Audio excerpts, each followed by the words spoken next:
Hey, everybody. I think this is going to be a little bit of an unconventional episode of Impossible Coin. Call it what it is, Brian. What's that? Call it what it is. Impossible Coin Nights. Here in a crushed purple bathrobe, which doesn't even begin to cover his whole ass, Rocky Hardy. Don't embarrass me on Beyonce's internet, Brian. Is it bad that I can picture you owning and wearing a crushed purple bathrobe? I'm not saying that I can't own it, and I'm not even going to say that I don't own a crushed purple bathrobe. I'm just saying please don't embarrass me on Beyonce's internet. Look, ain't nothing embarrassing about a bathrobe that doesn't even begin to cover your whole ass. Not embarrassing. Are you sure? It's a choice. It is a choice. It's a choice. That is true. It's a bold choice. Look, sometimes you don't want to go digging for your change purse, Rocky. What? Where the fuck do you keep your change purse? In a bathrobe that lacks space for your own caboose. There may be an internal chest pocket. Oh, okay. I'm Yeah. cool with that. Yeah. Somewhere in Ohio, memorizing at least the last half of the movie Apocalypse Now, Tegan Somerset. Yeah. What happens in the movie Apocalypse Now? Oh boy. Have we not established on here that I don't watch movies? I don't watch movies. Well, I can definitely tell you that you would probably enjoy Apocalypse Now, but only, like, right now. Yeah, like, if there was ever a day for Tegan to watch Apocalypse Now, it's this one. You're in the right mindset. Cool, okay. There's some stuff about napalm and surfing in that film. Mmm. Yeah, yeah. Also, if you see a cow on screen, close your eyes for 30 seconds. Okay. It's a hot pro tip. That's some excellent advice. Yeah. Like, is it a me counting 30 seconds, or is there, like, an audio cue that tells me it's safe to look again? Just one Mississippi, I think. Oh, okay. Cool. You think that's fair, Rocky? Yeah, that sounds fair. 30 Okay. seconds sounds about right. Also, if you could figure out what the fuck Colonel Kurtz is going on about that snail, I will appreciate any feedback you might have.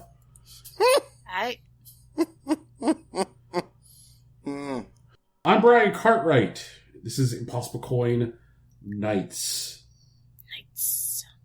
Rated P for provocative. Oh, God. Yeah. So, Brian, can you tell our listeners a little bit of why we're doing this night's episode? I feel like I'm being shamed. No, you're just being called out. Being called out, you can be shamed if you want to. You can leave your friends behind. This actually, you know what, Rocky? I'm going to... Do we dance? Do we count? I'm going to use this as an excuse to front end something I was going to talk about at the end of the episode. Folks, we've joked about it on this show before. There have been like, lol, what? Like, we should do a Patreon, but lol, what? We're doing a Patreon. Oh, shit, let's go! We are? Wait, this is news. Guys, we have a Patreon! It's the Impossible Coin Patreon! This is something that we're going to do, and part of the reason for it is something which has been mentioned on this show at this point now more than twice. Tegan would watch Stardom, which is a wrestling promotion, if she could find the $9 in her monthly budget. Oh yeah, that is accurate. That is the thing I have said, isn't it? Yes, it's true. Yes, that is said on this program now more than twice. I don't think More it's than twice. only... I think I've also tweeted that. Yeah. That if it was in my budget, I would watch it. Right. And so it occurs to me that, like, what's great about Patreons is that, you know, set your first goal incredibly low. And so that way you can succeed at it. And I'm like, gosh, what if we set our first goal at just enough to cover a monthly Stardom fee for Rocky and Tegan, plus the monthly processing fee for Patreon.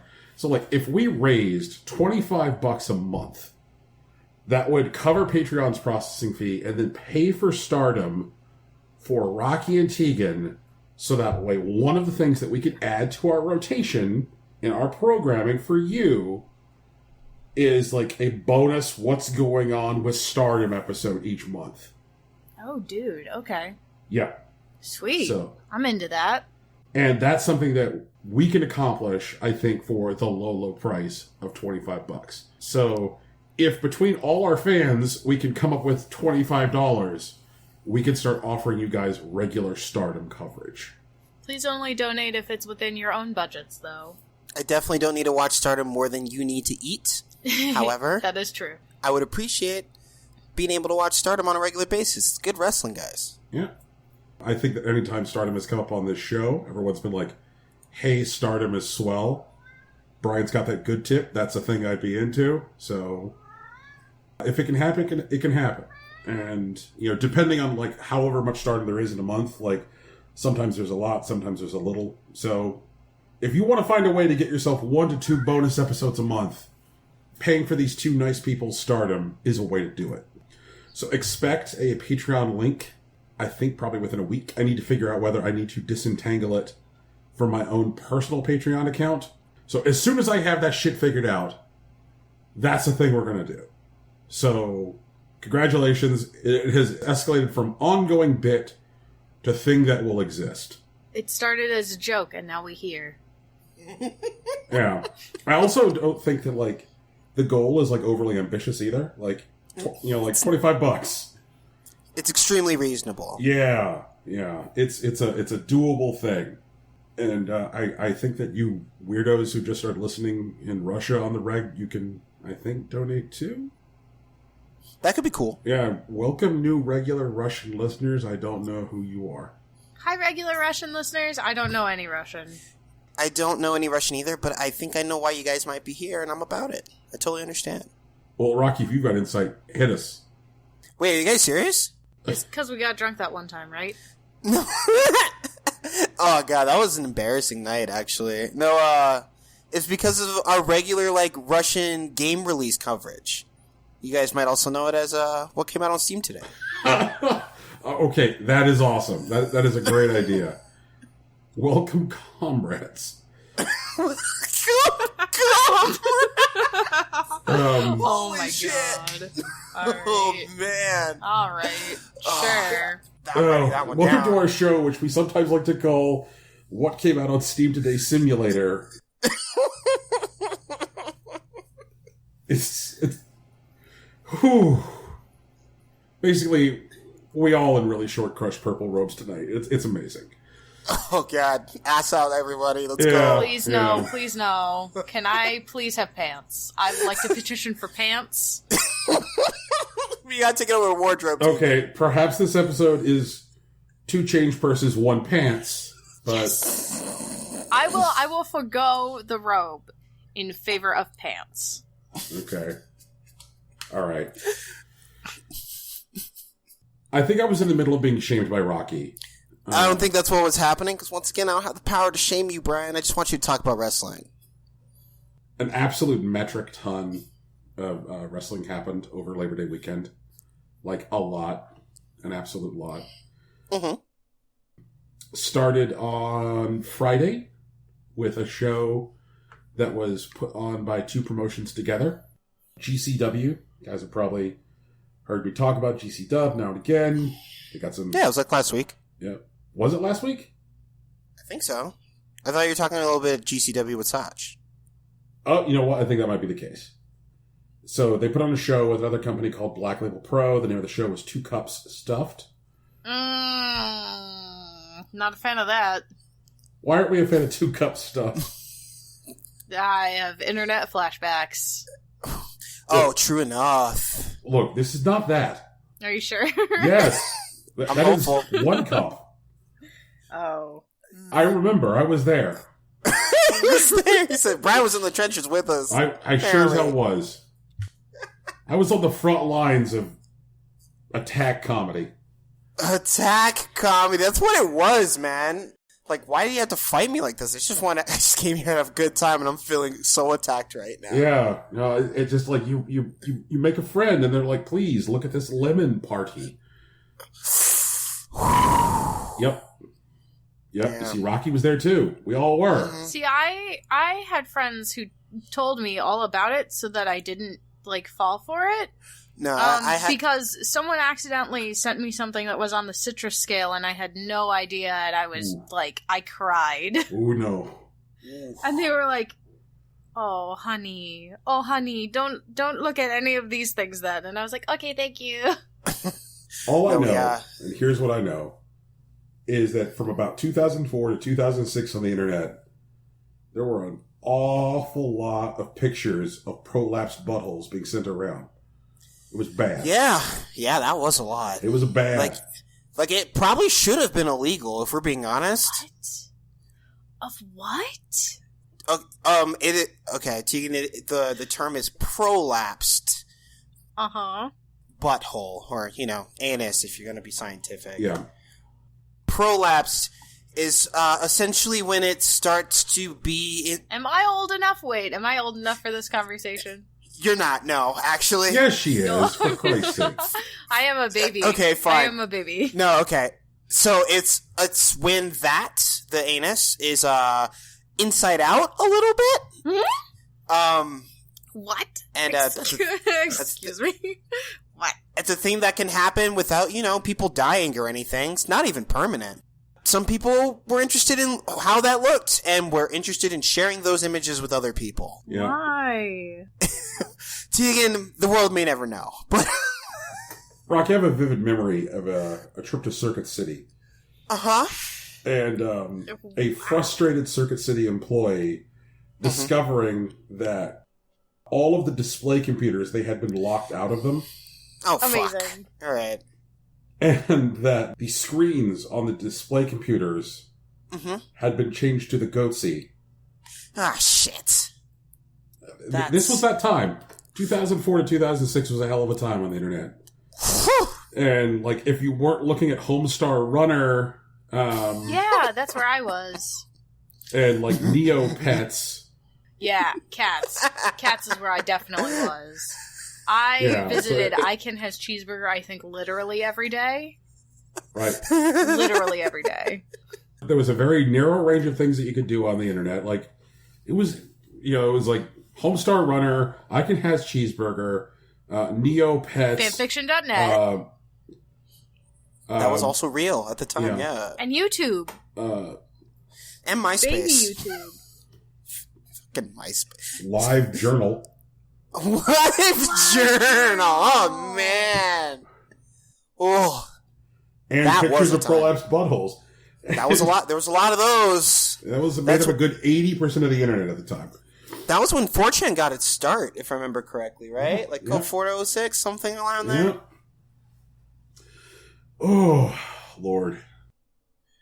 But this wrestling, Brian. Yes, so 2 cups, not 1 cup. You monster. Right. 2 cups stuffed. 2-cup stuff, that's what he said. Yeah. Features some absolutely, like, wild shit. There was a 6-man lucha tag match that was insane. That does sound insane.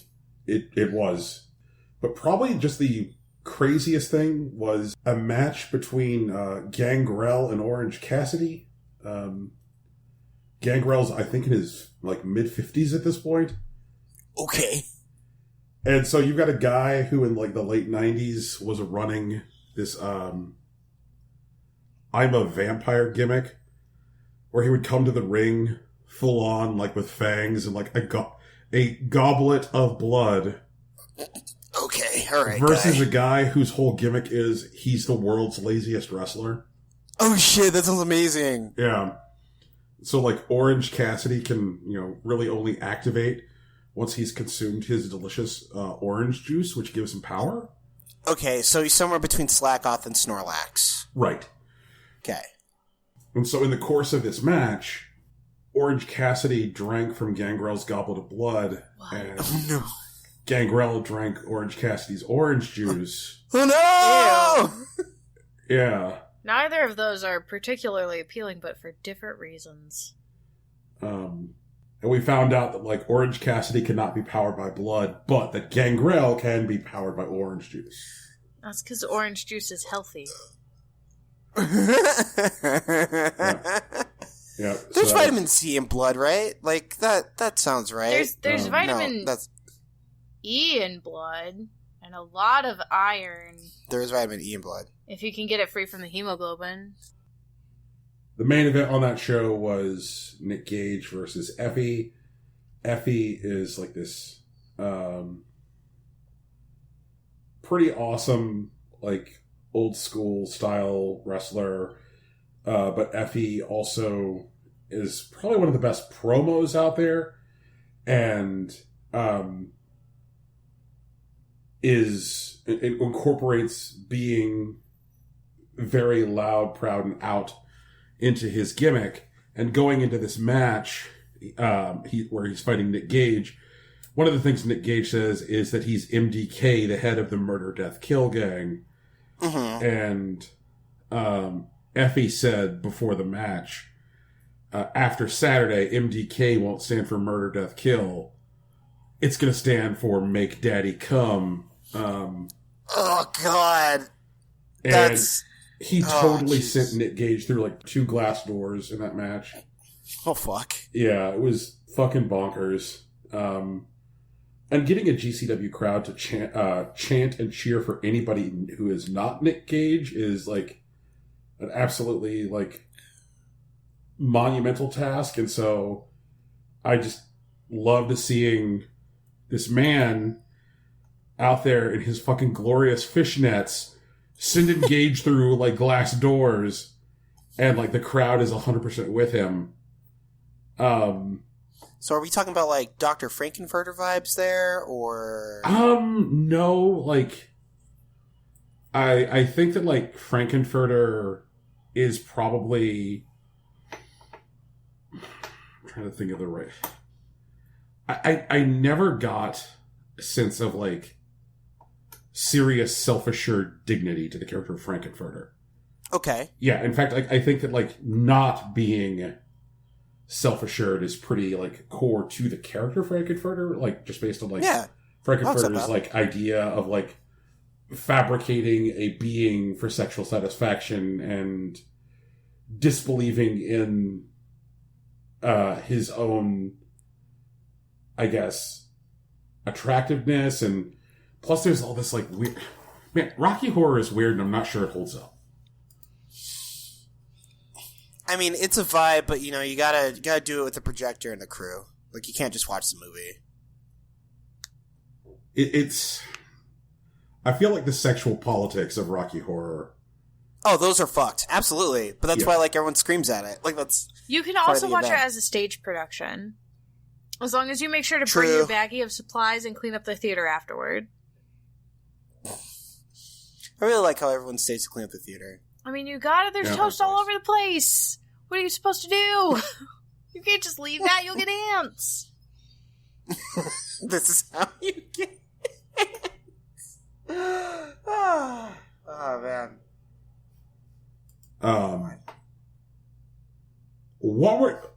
Wait, man, we have been some places, and this show is like not even old yet. Possible coin. That's what happens, right, Brian? Yeah. Whoever the fuck you are. Oh, God. Oh, man. All right, so the next thing, the show which actually interfered with our normal recording time was New Japan Pro Wrestling's Royal Quest. Okay. Where New Japan went to put on a show in England. And so what was an evening show in the UK interfered with mornings for us here in the States. Mornings for you. England's only 5 hours ahead of me. Well, either way, it made me mad because there were some problems with the signal quality coming out of the location. And, like, Fight TV and I had a little bit of an argument about, like, how the fuck are you charging people money for this stream? Like, the stream kept on, like, failing every, like, 60 to 90 seconds for, like, over the first half of the show. So, like, you know, 3-hour show, and for, like, the first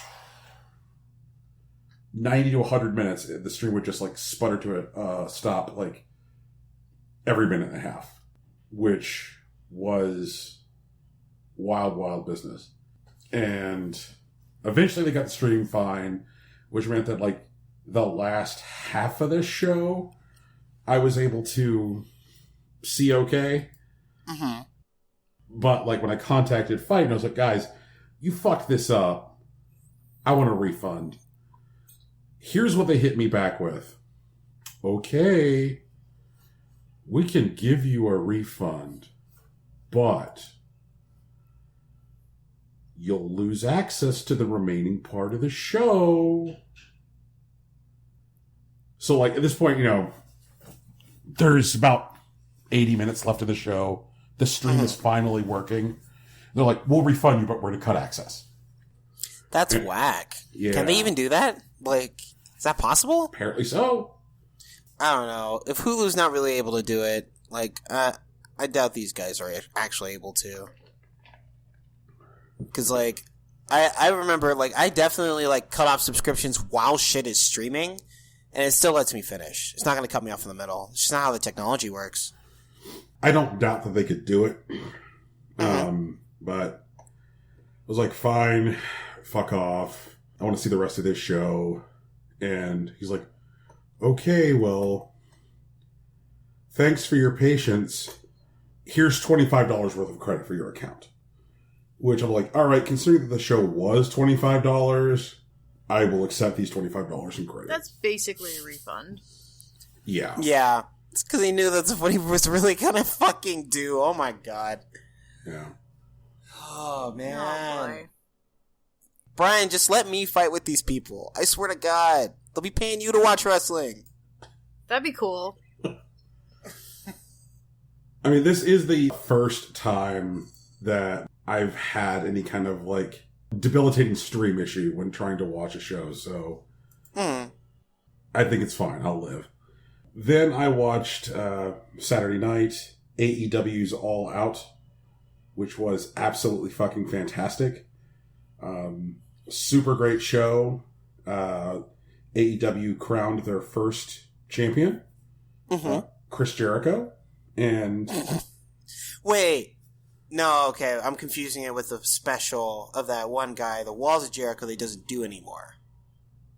Right? Walls of Jericho is a finisher. He has a new finisher, which is the most dangerous move in all of wrestling.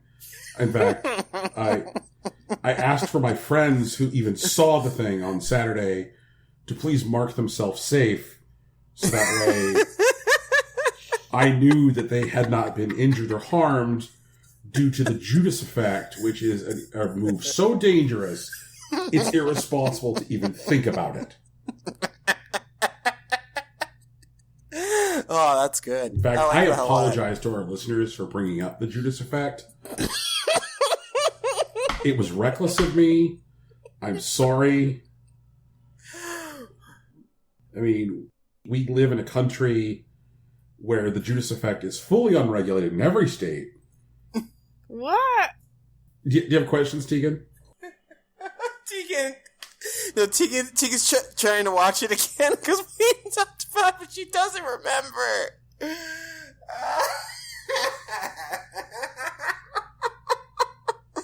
Oh, I'm just waiting for it. I just gotta be patient. Yep. So, in addition to crowning Chris Jericho, their first champ in the form of Chris Jericho, who in fact used the most dangerous move in professional wrestling in order to win the match. That's the... What? There it is. It's here. Is it just an elbow it's to the arrived. nose? That's boring. Oh, that's right, it is boring. That's right. That's right, I remember now. I die of boredom. That's right. He just hits Got it. Never mind. So I just want to make sure I understand what was going on here. Somewhere in Ohio, Tegan's like, "Is this a bit?" Yeah, somewhere in Ohio, Tegan's like, is this a bit? And so she Googles the Judas effect and watches like 4 YouTube videos where like fucking nothing happens. And then she's like, What the hell? We watched Deathmatch Wrestling a couple weeks ago, and like nothing was as bad as that. I was expecting something like that, and then it's like, oh wait, that's right. This is a stupid move. That's right. I remember. Now I'm on board. Oh man, it was at least. Oh god, I need to find something to top that Demi Lovato thing. That bit. Oh, I love that bit so much. Okay. So talking about the extreme danger of the Judas effect is definitely up there. It's up there, top 5. What's the Demi Lovato bit? Wait a minute. What's that one? Tegan, you remember Demi Lovato was in Soul Calibur. Oh, that's right. Okay. God, I don't remember anything that happens on the show. It's like I black out for 4 hours and then I come back and I'm like, oh, we did a thing? Yep. Tegan processes the files and then she just sends them with no recollection. It's the best. Every time I re-listen to a show, I'm like, oh, wow. We did that? Yep. Oh, man. Got the short-term memory Okay. of a goldfish.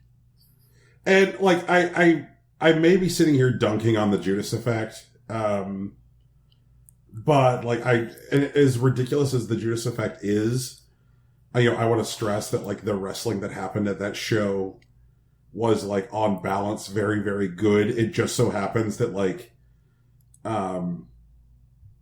Chris Jericho's finisher is just the worst fucking thing. Like it's like, what is this garbage? What is this fucking finisher? I feel that. The fucking all right. But the other thing that happened, which I thought was like really, really great, was that we found out who are going to be the 2 competitors for the AEW Women's Title, and that match is going to happen on their first TV episode, which will be on October 2nd when AEW's television starts on TNT. And the people in the match are Nyla Rose and Riho. So I'm so happy that in that first title match, like we've got some awesome Joshi talent. Very exciting. There was a ladder match that was probably the most insane shit. Like actually, legitimately just insane shit. Like not like the Judas effect. Like this match between like the Lucha Brothers and the Young Bucks, just the craziest fucking shit. Like people diving through ladders. Everybody had their working boots on. I was like, men are going to die. It was good stuff. And then after that, I watched Tokyo Joshi Pro Wrestling. They had an event called To the Mountaintop. Okay. There was a couple of matches that I was really looking forward to on that show, which absolutely held up. There was a match between Maki Ito and Su Yung. I'm a big fan of Maki Ito because she's like a foul-mouthed idol. That's her whole gimmick. Cool. Like, she comes out and she is the most idol-ass idol you've seen. She's got, like this adorable, like, idol outfit and giant pigtails. She sings her own entrance music. Oh, what a pure. And she comes out and she's, like, like, level 10 adorable, and then proceeds to give the audience double middle fingers. Sick. And then, we'll also do things like stick her tongue out at her opponent. But the person that she was fighting, Su Yung, is the bloody undead bride. So Maki Ito did this whole gimmick of her being scared of Su Yung. So like as Su Yung would do her entrance, like Maki Ito kept on moving from corner of the ring to avoid Su Yung. Oh, baby. And like eventually Maki Ito had enough and she screamed at Su Yung, which like scared Su Yung, and so then Su Yung screamed at Maki Ito, and it turned into this like screaming match, and like the whole bit was like very, very good. And all in all, like a very, very good gimmick comedy match. Like, I like matches that lean into everybody's gimmick super well. And, like, afterwards, I follow Maki Ito on Twitter. She posted a picture of herself with Sue covered in the fake blood that Su Yung sprays on her opponents, giving the middle finger, sticking her tongue out, and then a picture of, like, Su Yung beside her, like, biting a scarf, and she has captioned both pictures, "You cunt." And, like, Maki Ito... Huh? That was intense. Yeah, like, it's like, I don't know how this whole idea of, like, her gimmick being, like, I'm the foulest mouth idol came together, but it's like, it totally works. Like, she has put some shit out there. Like, she told an audience, she's like, I have learned a new English word. And, the audience was like, what is the English word you learned? And she's like, I have learned the word Alabama Hot Pocket. Oh, no. Oh, yes. What? Am I old enough for that? No. Oh, okay. See, I'm not old enough for that. Okay. Yeah. It's funny how so many things are illegal in Alabama, and some things that just, like, definitely came from there. Maybe they're trying to protect themselves. I don't know. I don't get Alabama. The other match from that show that I really enjoyed and really cared about was the main event, which was the Princess of Princess Championship match. Shoko Nakajima versus Mizuki. I was really worried that Shoko Nakajima was going to lose because she's so early into her reign, because Mizuki has got like a big push behind her, and I was like, okay, are they going to take the belt off Nakajima so soon? Because she's got some cool goals for what she wants to do with that belt. Like, she wants to fight some people who don't necessarily normally get title shots, and I'm like, it seems like Mizuki would be more of a traditional champion. Are they going to take the belt off of Nakajima and put it on Mizuki? And that went the way I wanted, and the match that they put on was fantastic. I am sure that Mizuki will get another shot sooner than later. So I'm glad to see Nakajima hold onto the belt for a little bit longer. If you guys have never seen Shoko Nakajima, like, Google her. Like, I'm sure that, like, her gimmick will be, like, right up both your alley. Like, she's super great. Next morning, I watched Rise Regional Stars Tournament. Match I was really looking forward to there was an intergender match between Jake Atlas and Priscilla Kelly. Absolutely fantastic. Really strong match. Great work rate. Those guys, like, got their shit in. And then the last couple matches that I was really looking forward to happened at a Warrior Wrestling show. Warrior Wrestling is a wrestling promotion which is put on by this guy who is raising money for a Catholic high school scholarship fund. So he's just like, I'll put on these big expensive wrestling shows in order to, like, raise money for the school's scholarship fund. I'm like, well, that's the most money mark ass thing I can think of. Like, you could just give this high school money, but no, you're like, I'm going to create this elaborate excuse in my head to just put on a wrestling show. But the two matches he put on that I really wanted to see were Alex Zane versus Lance Archer, because those two guys were, like, the biggest breakout stars of the summer. Mm-hmm. So it was like, here are the two summer boys. And then a match between Killer Cross and Tom Lawler, because those guys are totally into, like, really technical grappling and shoot fighting. And I'm like, well, that is going to be the most delicious grapple fuck. And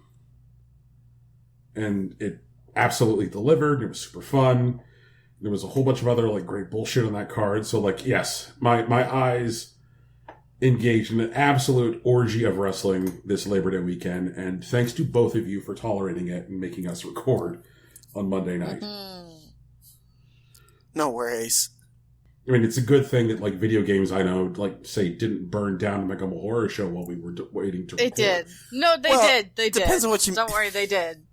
Everything's on fire. Wait, well, guys, like we had some good video games that came out like this week. Tegan played 2 of them. I did. Well, I played one of them, and then I watched somebody play the other one. So you Okay. know, because I don't actually touch the Xbox. I'm not allowed to touch the Xbox. Wait, is that real? No, it's not. No, it's not real. The thing is, Alex just plays the Xbox so much that, like, the only time I would be able to play it would be literally right now because he's asleep. Sounds like you guys need another Xbox. We have another Xbox.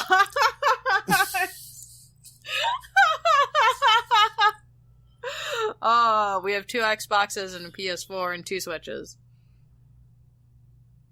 And a Neat. Wii and a Wii U and a GameCube and like PS3 and an Xbox 360. Oh. It's a real And for gamer like a household. couple months, I just played Animal Crossing Pocket Camp on my phone. So like, whatever. You don't need a good system to play a good game. Just playing good games. And you can also play bad games everywhere too. So it's Yeah, amazing. especially on your computer. If you want some bad games, we're gonna have some Rex here for you in a bit. Yeah, so the hot strats. But speaking of good games, Tegan, I think that for the first time in a while, all 3 of us have been on the same tip. Is it Astral Chain? Are we all playing Astral Chain? Are we all on fucking Astral Chain? We're all playing Astral Chain. Yeah. Okay, so what you guys? So first, I have to ask: did you pick the boy avatar or the girl avatar?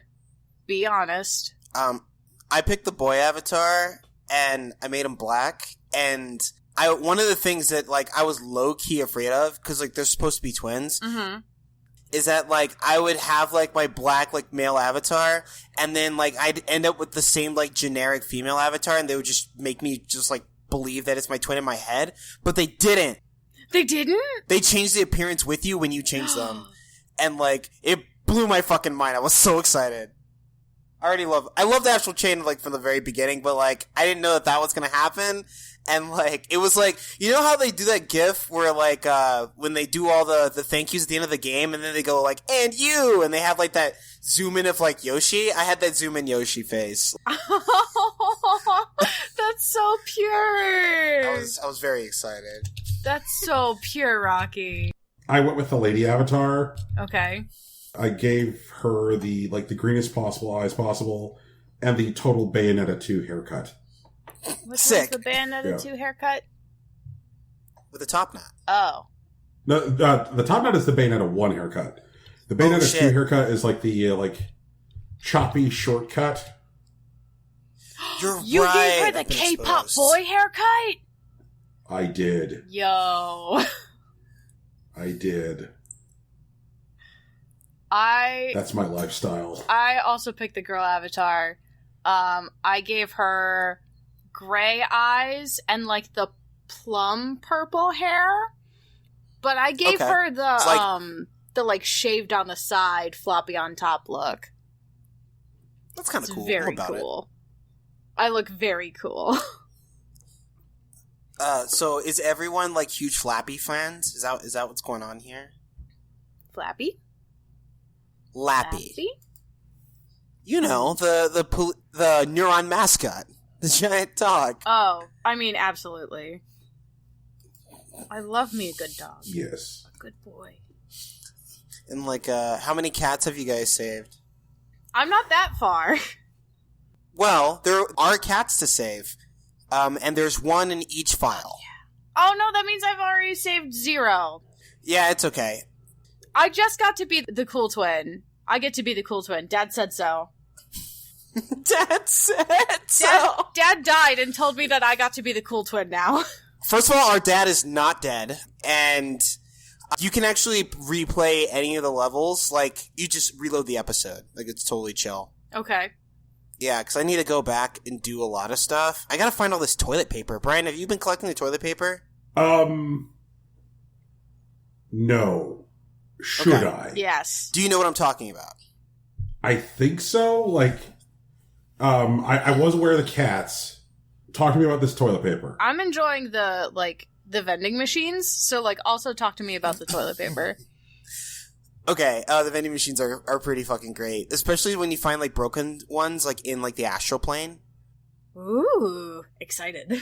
So, if you go into the bathroom, obviously the gender-specific one, because it won't let you go into the other one, when you try to use the bathroom, the last stall is currently occupied. And it's occupied from, apparently, a fairy lives there. Some sort of, ghost that's haunting the place.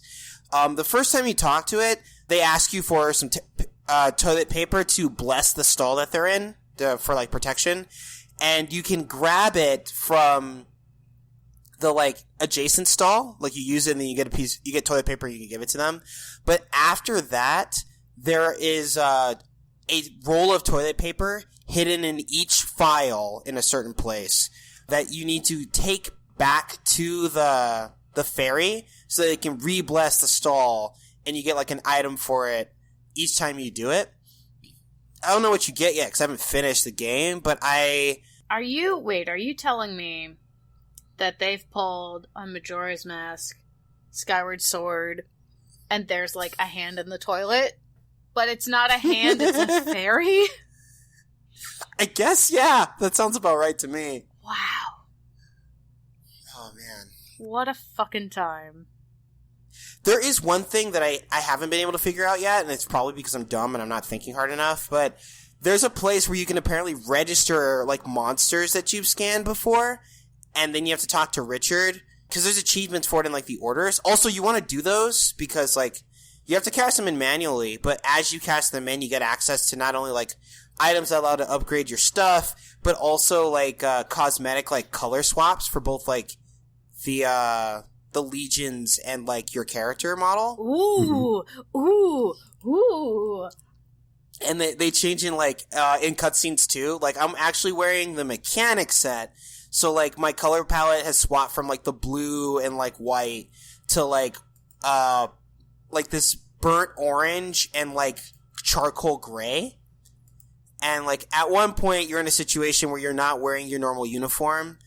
I was wearing, a charcoal gray shirt with, orange, secondary colors with, the black tie. But then I had, these excellent burnt orange slacks, and I'm like, fuck, I need these. I don't know where I'm gonna find them. I still haven't found my mustard jeans, but I need burnt orange slacks, and I need mustard jeans. Mustard jeans are gonna be coming. That's a fall color palette you're looking for, and that stuff's coming. I can fucking dig it, Tegan. Trust me, because we're finally getting into colors that, I can actually wear, and I'm thrilled. I'm down. Also, this is unrelated, but I am gonna cosplay Shaolin Fantastic for Halloween. Don't at me. I'm gonna be Luigi. Let's go. I'm gonna be a good Luigi. Brian, any Halloween plans already? No, I was Luigi once. No plans as of yet. Fair enough. How are you guys enjoying Astral Chain? What are your guys' experiences? Dad said it's my turn to be the cool twin, and I'm fucking nailing it. I don't know what happened to my brother, but he's a fucking baby now. I was like, man, he's so cool. I went through the whole first hour of the game being like, man, my brother's so cool. I can't wait till I get to be the cool twin. And now I'm like, Dad said, I came back from the astral plane. I'm like, Dad said it's my turn to be the cool twin. And now my brother's a fucking baby. And I'm so annoyed. Yeah. I'm like, dude, I get we almost died. That's cool. And I get that Dad said it's my turn to be the cool twin. But, you need to fucking suck it up. Please.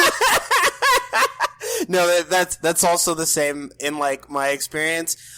Turns out I'm at a point where my sister should be cooler than me, but she's still kind of whiny and definitely a sellout. But I mean, that's fair. Yeah, I say that's fair. Man. And then my follow-up thing was gonna be, she's a girl.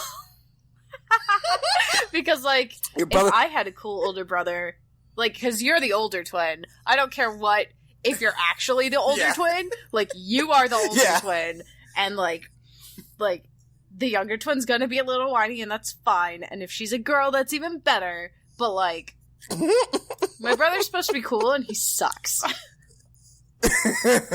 He sucks. Ugh! Oh man, I feel that. Rocky, will you be my cool older twin instead? Always. Because I recently had Evangelion in my life, the game gave me like these. I immediately felt attacked by the anime in this video game. Yeah. Oh, I definitely have an angry Asuka, like, screaming at me about whatever the fuck, like, every couple of hours. Oh my god. And, like, when the game is, like, at the very beginning, just, like, kind of, like, outlining its basic premises, where it's, like, mankind is at the brink of extinction, we're in this city, we're in Neo-Yokio. the two of you were... Yeah, the two of you are recruited whether you like it or not. Also, your dad's the boss, and he talks like he's 15 and looks like he's 50. And I'm like, is this anime? Mm-hmm. Yes, this is anime. It's absolutely anime. This is anime. And, oh, man. And I'm like, it's anime and it's platinum. It's platinum-a. And it's platinum. No, it's just regular anime. It's just regular anime. Because, like, I don't know if you played that Nier Automata, that was also anime. Oh, yeah, that was anime-ass anime. Is Bayonetta anime-ass anime? Do I need to get into... Yes, it is. Yeah, Bayonetta is so much so anime. I really need to... Oh, my God. There's a part where a boss is just throwing churches at you. Yeah. Yeah!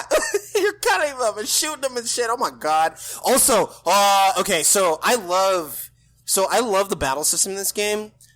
It is very simple. Like, you can get to, like, some mildly complex, like, inputs, like some up-downs and, like, 360s. But, generally speaking, you attack with right trigger, and your Legion attacks with left trigger. Mm-hmm. And that's real simple to get into, but there are a lot of choices that the game gives you at any given moment in combat that are accentuated by the simplicity of its battle system, and it's fantastic. I love it so much. You know what, though? If you forget that you can attack at the same time as your Legion attacks and only ever push one fucking button, it's very hard. I feel that. There's a move that every Legion gets eventually, called Hit Rush. Like, you have to hold down the trigger and then you map it to either X or Y. When you use Hit Rush, the Legion that's out will break the astral chain and just go nuts on an opponent. Oh, fuck yeah, that sounds great. And while that's happening, you can actually pull out a second Legion and start doing other shit. Oh, fuck yeah! Oh, I'm in. like it's, oh god, it's so cool. You basically get all the Legions that, like, the team had before. So you get the Doggo Legion, you get the big punchy Legion, you get the Arrow Legion, and then you get, like, the big, like, Greatsword Legion later. I get my dad? That's my dad. I'm so terrified. I'm gonna have to fight my dad. I know it in my heart of hearts, and I don't want to do it, but I'm gonna. He's gonna be corrupted. Yeah, there's no way. It's corrupted and trapped in the plane, and, like... It's been way too long. But, like... And, like, I was sleeping on the laser gun for a long time, because it doesn't deal as much damage per hit. The combos that you're capable of, especially, like, with the Arrow Legion, you're just, like, shooting off stuff. It's, oh god, it's so good. So, like, you know how your screen, like, will flash blue when, like, your Legion can, like, follow up with an attack or something? Mm-hmm. You can do that at the end of your normal combo, but you can also do it whenever you dodge, and you can also do it at the moment before an attack hits you when you get a certain ability. So, like, I've been in situations where, like, I'll take, like, the combo ender, and then, like, the boss is about to hit me, and, like, I forego the instant hit one and go for the dodge to reposition, and I still get, like, the follow-up off of it. Like, there's just, like, the combo trees for this game is just, like, it's so elegant the way that it's, like, spread out, and it's really simplistic because all of your actions are a button. It's really cool. I like it a lot. I played a lot of fucking Astral Chain this weekend, guys. Sounds like it, man. Yeah. I'm here asleep at the wheel. Brian, I believe. You'll be okay. You're gonna have a great time with this fucking game. I'm excited to catch up. Well, I'm not gonna catch up. Who am I kidding? Rocky's gonna be, like, done and have played this game, like, 6 times before I get anywhere near where he is. Yeah, Jesus. Like, by the time I get this game finished, like, he's gonna be like, okay, guys, I finished my third, like, New Game Plus Ultimate playthrough. here's our Game of the Year show doc. Yeah. Oh, no.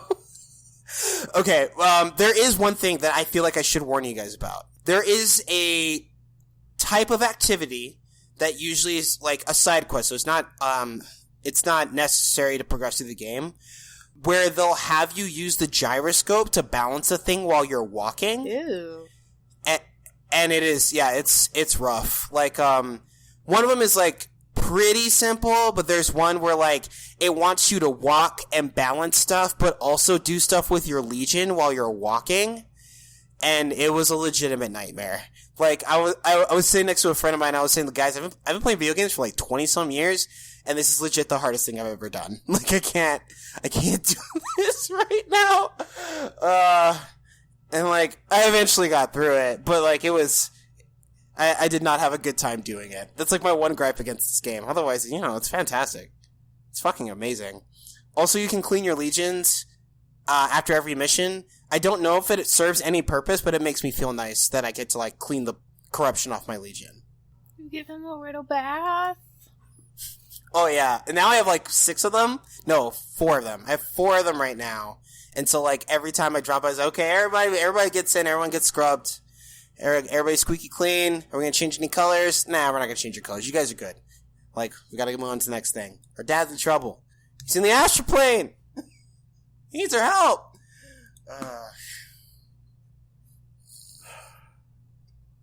And as behind as I now feel on Astral Chain, I'm sorry, Brian. I'm also haven't even gotten into Control yet. I feel bad. Video games are back, and I need to Video catch up. games are back, and you're quickly falling behind in that same way that I felt hopelessly behind last year. Video games have been back for like a week, and I'm already fucked. Brian, it's only gonna get worse. Brian, were you on the kick for the live action stuff? Like telling lies? Or is that just like in your docket? I need to play like there's so much stuff I need to play. Like, I need to play Emily. True. I need to play Telling Lies. In like a week or two, I'm going to need to play like Kind Words. Brian, you got some gaming ahead of you, man. Yes. Very, very deep. I'll never finish it all. I'm probably going to die. Brian, come on. You gotta live at least until The Good Life comes out. Brian, you gotta make it to Game of the Year where you can be like, I cannot believe I can't even, like, talk about any of the Game of the Year stuff, because what is even going on? I didn't play anything. Oh, man. Brian's just gonna, like, lock himself in his house for, like, a week. Well, not his house. The Cartwright Ranch. She's gonna sequester off the property. No mail, no packages. Just like I don't think it's that bad. I'm not going to get to the end of the year and be like, I haven't played anything, because obviously there's shit I've stand for pretty hard so far on this show this year. Well, yeah, but like, does it hold up to the stuff you haven't played yet? You don't know, because you haven't played it yet. I mean, at this point, I think that the only major gap I think that exists so far this year that okay, I'll rephrase. There are 2 major releases this year I have not yet played that I think are going to be conversations during Game of the Year. Okay. One of which I have, in my to-do list. The other one is deliberately not in my to-do list because I don't think it'll be my brand of coffee. Okay. The one which I think the one I know I need to play, the one which is sitting in my living room ready to go, is Control. The one I am not going to play because I don't think it's my brand of coffee is Fire Emblem: A Tale of Fucking Your Student. Oh my god, that's not what it's like! Not what it's like. It really isn't. It really isn't. It really isn't. A lot of the students are actually like adults, so I don't feel bad trying to fuck them. Never mind the power imbalance of you being their teacher. Well, to be fair, be fair, you also know literally nothing, and they were just like, you're just literally some dude off the street, and they're just like, want to teach these kids? And you're like, yeah, I guess. They also really do that. That's actually what happens. But yeah, Three Houses is actually really good. Like, at least like narratively, I think it falls apart in its end game because of like how Fire Emblem works now, but that's a whole other thing. I've already did this rant. Brian, no, one of you tell me about Control? I can't. Because, like, I mean, I can, but I I haven't. can't. Tegan, please. I need to understand. Have you ever seen? I don't even. Like, have you ever sorry, seen what? Don't Hug Me, I'm Scared? Oh god, I Yes! still haven't played Bloodstained. I am fucked. Brian, Dead Stranding comes out in 3 months. You gotta get it together. You Am need I to get fucking- your Guys, am I shit fucked? together, Yeah, you're Brian. fucked. Am I Brian. fucked? No, Brian. What you need to do, you need to get your shit together. Okay, when you're playing Bloodstained, don't play it on your Switch. Please, for the love of God, don't do that. Yeah, you gotta do PS4 or PC. That's it. Like, Yeah, don't Um, don't put yourself through that hell. But guys, am I screwed? No, you're not screwed. No, you Brian, just need, you have just time. need some time. You need to not watch wrestling for a Where is fucking it? weekend. Brian, you Well, I need need a to- plan. I need you to need what put. for a weekend? Not. She's saying not watch. Don't watch wrestling for one weekend, Brian. One weekend, and you could catch up. Brian, That's not what true, you- and you know it. Brian, you need to like make a calendar. I made a calendar this year. I have a calendar and a spreadsheet that I'm working through because there's stuff on my docket. Like you gotta set the intention to make a vision board. I don't know, I man. don't have Whatever the I fuck. don't have like a spreadsheet, but I do have a calendar, and I have been like making sure to hit everything that I believe I said last year at E3. I'm excited for that, and I'm excited for that, and I'm excited for that. So I'm trying. I'm about it, Teagues. I'm proud of I'm you, Teagues. exhausted. Anyway, so like, have you ever seen Don't Hug Me, I'm Scared? Yes, it was. We memed about it for Yeah. a while. Not us, but like. But like Personally, yeah. okay. So like, Control is the SCP version of that.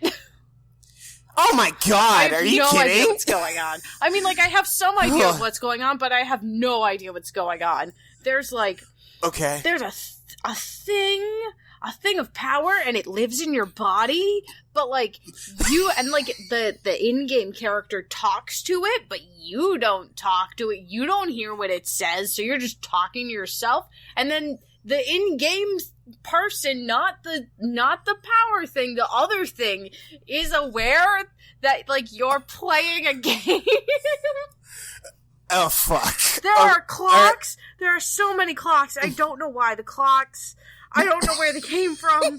I don't know how to get rid of them. I had to catch a carousel horse. I don't know why the carousel horse, like, was a thing, but it kept teleporting. I can fly now, but I can only fly for a certain amount of time, and if I fuck it up, I fuck it up. I'm wearing a yellow, fucking business suit, because Okay. reasons. Sure. I became the boss. I'd be the director of this entire thing because Okay. there's a gun and it shot the director. Like, the director didn't shoot themselves. The gun shot the director, and now I'm the director because the gun didn't shoot me when I picked it up. Okay. So the gun The gun is the director. chose you. The gun is the director, and you but are I am its, the you are its But- arm. Okay, so, like, the old director got shot, and then I picked up the gun, and then it was like, cool, you're the director now. And I was like, I am, Oh, and fuck. I don't know how, but everybody in this fucking building knows that I'm the director, and I'm just like, I haven't seen a fucking memo. The building hasn't been updated since the 1970s. Why does this janitor know everything? Why is he singing to the mold? I don't know. I Oh don't my god! know. See now I want to play Yuppie Psycho, and I'm still mad that the Switch port got like pushed. But like, oh, Brian, like, man. this is some fuckery. This is some grade Brian. A fuckery. I don't know what's going on. I'd love to tell you what happens in Control, but I don't know. I don't know how to explain it. It's I need to get in. you do. there. You really do. God, now that I'm sitting here thinking about it, guys, there are so many games. They're so Yeah, there I'm are a back lot of inside of my games. terror. Brian, this is why we are here. We have a podcast because there are people that are afraid out in the world like you. They want to know what to play. They want to know please what's play good. Control. I don't know what's going And on. we're pretty good about telling people what's bad, and that they're getting better at avoiding it, I hope. But they still need to know what's good, and there's some things that deserve our attention. We gotta find those. We gotta do the heavy lifting so they don't have to. We're doing this for you. listeners like you. I mean, there is another solution, guys. I can continue to watch all the wrestling I want if I don't play fucking Hearthstone. Oh no.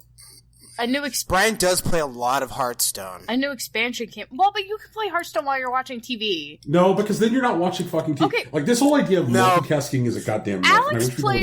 Brian, No, I'm on your listen, side about Brian, this one. Just listen, pocket the rant. Brian, listen. Alex plays Hearthstone while he's playing other video games on his Xbox. Oh, he's one of those. He's all right? playing... But I'm just going to go ahead and say this straight out. Fuck He's Alex. playing... Like, oh my god, Brian! Well, I mean, he's doing I it hate while those he's playing, people. while he's doing his dailies in fucking Red Dead, so it's not like it's the most intensive. He's not playing it while he's playing Control. So you're 'cause sitting there in Control Hearthstone, right? requires You're like, everything. I'm just fighting this guy, and then you're trying to fight this guy, and you make your move because you are considering the board state, and you're playing the game, and you're a reasonable adult. And then the other person just sits there and they fucking rope every time because they're off doing something else, like... Oh no, Alex does not. Sitting on Reddit, jacking off, No, whatever. Alex does not rope. Brian, I need you to take like 20% off. My dude, Alex does not rope. He is also analyzing that board and then goes, alright, now I can fuck around while they figure out what to do. And then he goes, oh, okay, it's my turn now. Okay, I'm gonna do this and this. Yeah. And then they can fuck around while I do this. Yeah, I do some stuff like that sometimes. Like, there's some things that I can't raid like that, but I can definitely do... I think I did play, like, Fire Emblem Heroes while I was playing Breath of the Wild sometimes. To be fair, I have definitely played Pocket Camp and Love Nikki while playing...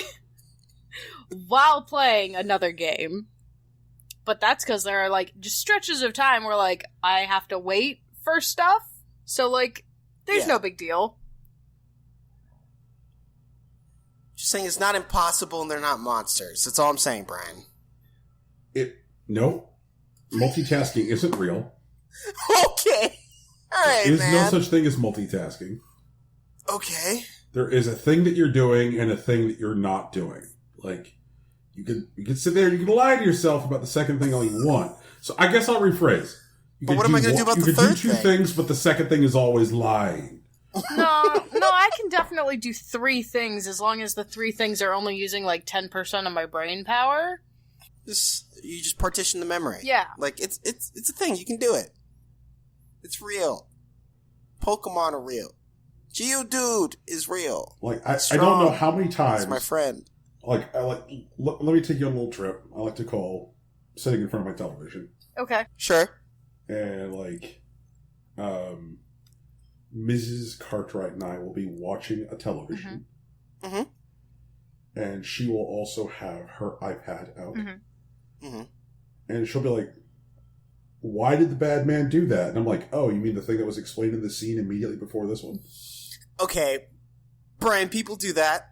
That's entirely human. But I guess what I'm saying is that, like, for example, like, you can't watch Twin Peaks and play Hearthstone at the same time.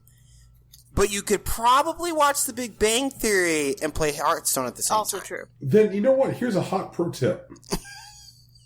If something doesn't require your attention, it probably doesn't deserve it. Oh, well then, work definitely does not deserve my attention. Oh, man. I'm just fucking saying. I know. This is one of the hills that Brian's willing to die on. Yep, Like, I totally right get it. here. This is an important hill. I'm gonna put it as an episode title, just your tenacity. Multitasking is not real. It really fucking isn't. Like, whenever somebody's like, whenever people are like, oh yeah, you know, I've got more bandwidth or I can do that. I'm like, oh, so what you mean is you're just gonna be late on 2 things. What if instead I'm late on neither thing? And just did them both badly? Okay. Okay. Brian has no faith in me. Brian's willing to die on this hill, Tegan. Tegan, if he dies at the end of this argument but wins, Brian's cool. Are you willing to risk those stakes? Yes, I am. Yep. And I'm convinced I'll win because it's the only fucking thing I'm doing right now.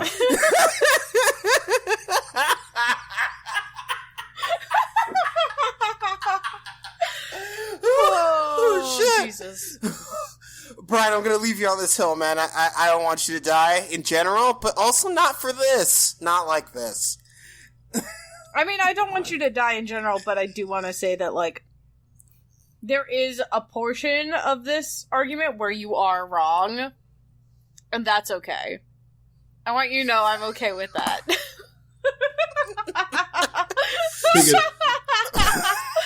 Oh. I obviously can't dissuade you from your misguided beliefs. No, you can't. Yeah, So guys, I put an image in the show doc. This past weekend, Labor Day weekend, Dragon Con has been going on. And T-Pain, who you might know of early 2000s fame, and the winner of The Masked Singer, decided to cosplay as newly announced Season 3 Tekken 7 player character, Leroy Jones. And his cosplay's immaculate. Okay, here's... I can have back 12 hours if I hadn't watched The Masked Singer this year. See,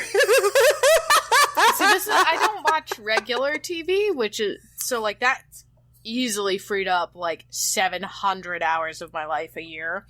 But, like... Oh my god. Rocky, here's my question for you. Do you think he just had someone... Like, he just saw that character and went... Yes, I would like to cosplay Leroy this year in, like, 2 weeks. And his, like, fashion designers were just like, right away, sir, and made it? Or did he already have some of those things in his closet? It was just like, hey, I only need to do this one part, and I'm done. Okay, so I'm almost certain that T-Pain had those shoes already. The pants he may have had, the medallion he absolutely had. But like I want to call it a gi because it's not a kimono. Yeah, I think it's not a gi. Yeah, that gi was ordered, and T-Pain already has dreads, so like he just goes gray for the weekend. The cane is probably a special order, I believe that. But. It's probably that his fashion team put some of the stuff together, and they maybe remember that he already had those pants and maybe those shoes. And those sunglasses. Oh, the shades. I want to believe he had those shades, but, like, I also totally believe that T-Pain had some shades ordered for this cosplay. But I don't know. He may have already had them, but who knows? Oh, man. I do want to, like, be in a position where I can be like, hey, I want to be this character, and someone responds, yes, sir, right away, and it's just put together. That sounds fantastic. Every cosplayer's dream, Rocky. Do you know how many times I've seen a costume and been like, I wish I could do that, and not had to wait, like, 6 months for some Chinese Alibaba website to fucking put it up online for me to order it, because in that 6 months I have forgotten about that costume. Ah, shit. That does sound like a lot. I want all of the joys of cosplay with literally none of the effort. I respect that. Brian, how do you feel about this Leroy cosplay? I think that this is super good, and I'm way into it. Gang. Dragon Con is the crushed purple robe, which is not quite ass length of conventions. Yes, that's true. 100%. How do you figure? So, Tegan, picture all the wild sex and drinking that happens at every convention you're familiar with. Mm-hmm. Now multiply it by a factor of 100. No, see, here's the thing, though. Like, there are so many cons, though. Well, but, like, Dragon Con's also in Atlanta. Yeah, and so is AWA, my dude. That's true. AWA does get down. Plus, you got, like, SDCC. Well, no. I will go on the record. More people are involved in like debauchery and shenanigans at DragonCon than they are at like SDCC. Okay, fair. SDCC might almost be like a business con at this point. Gross. Yeah, like, you know those terrible little headset mics that people wear at like tech unveilings, where it's just a little tiny mic that just kind of looks like a fucking weird pimple that like. You're like, what is that weird pimple hanging off that wire? You mean a stage microphone? Yeah, it's just so terrible. And then there's all those black turtlenecks, and someone comes out and is like, hey guys, what information would you like to hear about Phase 4? And then like everyone's like, oh, please sell me products. Just fuck San Diego Comic-Con. Fuck it. Well, I mean, okay, I'm not going to say all that. Like, San Diego Comic-Con is like a vibe of its own, but it's very much like San Diego Comic-Con is to EVO as, like, DragonCon is to, like, CEO. Got it, okay. Yeah, it's more about, like, the people at DragonCon. They're just there to fuck around. No one's gonna do their big announcement there. It's just about, like, hanging out, like, doing your shit. There's still tournaments or whatever, but they're not majors. No one's winning $100,000. If someone's wearing a suit at DragonCon, they're in cosplay. Gotcha. And that's Okay. it. Yeah, well, I mean, somebody might do a big announcement at DragonCon if their big announcement is, hey guys, we got a whole bunch of weed. See you on the 6th Okay, gotcha. floor. So Let's go. So it's DragonCon, AWA, ASEN. Probably not Anime Expo, actually. Anime Expo's getting pretty business. Yeah, those will probably be my top 3 then. I feel that.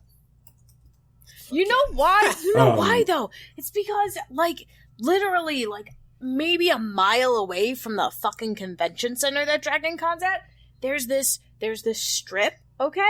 And on that strip, there is there's a slushy place. A slushy Let me tell you place. what. The slushies, they're good. They have so kind of about much alcohol in them. Oh, And fuck. those streets are cobblestone. And let me tell you what. That doesn't Let sound me tell safe. you what. No, it's great. It's great. Because if you beef it, everybody knows. Oh my god. Brian, God, those are so good, though.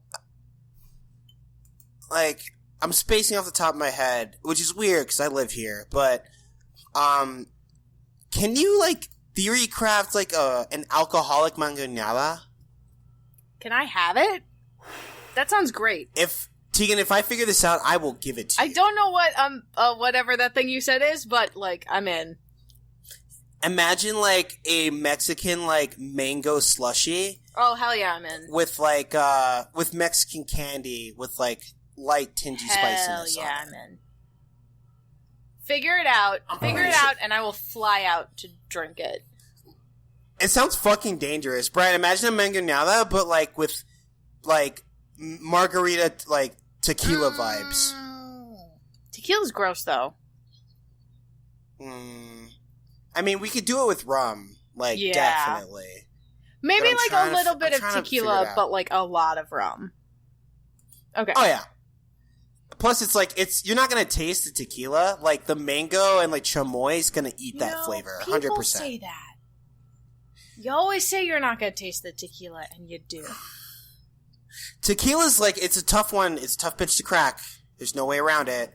I know that. But, like, I think mango and chamoy can do it. I'll develop Okay, the do it. technology. I'll spend some time with it. Craft it in the kitchen. Oh God, that'll be my next big thing. I'm kind of excited. I got some time to do it. It's always summer here, anyways. Oh, guys, I watched Steven Universe the movie today. How is it? How is it? How is it? It's fantastic. So like, you know how a lot of stories when like they get to the end, but they still want to do like new stuff and they kind of nerf everybody. Mm-hmm. They did that in this. And, Oh, okay. And, like, honestly, Tegan, it was kind of traumatic. So, someone shows up after, you know, Steven saved the galaxy, whatever. And she has a particular weapon that, like, basically resets gems to their, like, factory settings. Mm-hmm. So we ended up with factory setting Pearl, who believed that Greg was her master. Whoa. Whoa. We ended up with a separated Sapphire and Ruby, so no Garnet. No! And then we ended up with a factory reset Amethyst that literally parrots everything that like is said to her. What the hell? It was a lot. And like, Is this a character we've seen before? the person that did it? No. It's a new character. It's the person that was in the trailer, the one with the upside down heart gem. Oh, yeah, okay. Yeah. She has ties to Pink. Pink Diamond. And, like, Steven's grown up. Steven has, like, been doing it. He has a neck. There are some new fusions. There are some fusions we haven't seen before. And one of them, I gotta say, Tegan, about 45 minutes in, it may change your worldview. A pompadour was involved. I am... Oh, God, I'm so excited. It's so good. Connie goes to space camp, despite being in space for like the past year or whatever. Connie. Because her parents are trying to support her interests, you know. Right. Oh, I love her parents. Mr. and Mrs. Maheshwaran are great. Brian, I'm sorry that I'm doing this to you. Brian, you just have to watch. Steven Universe is very good. Universe. Guys, I just sat here saying I have no time for anything, and I'm overwhelmed. I know, I'm sorry. But, I watched Steven Universe, the movie, and, it watered my crops. It breathed new life into my lungs and made me hopeful about the future. There are some really good verses in there, Tegan. It is a musical, because Steven Universe itself is kind of a musical, but this is a musical, 90 minutes. I think there's like maybe 12 original songs, I want to say. Mm-hmm. And like, they riff on like different moments that have been throughout the seasons, like they do a bit of Stronger Than You, but Garnet gets a new song. Ooh.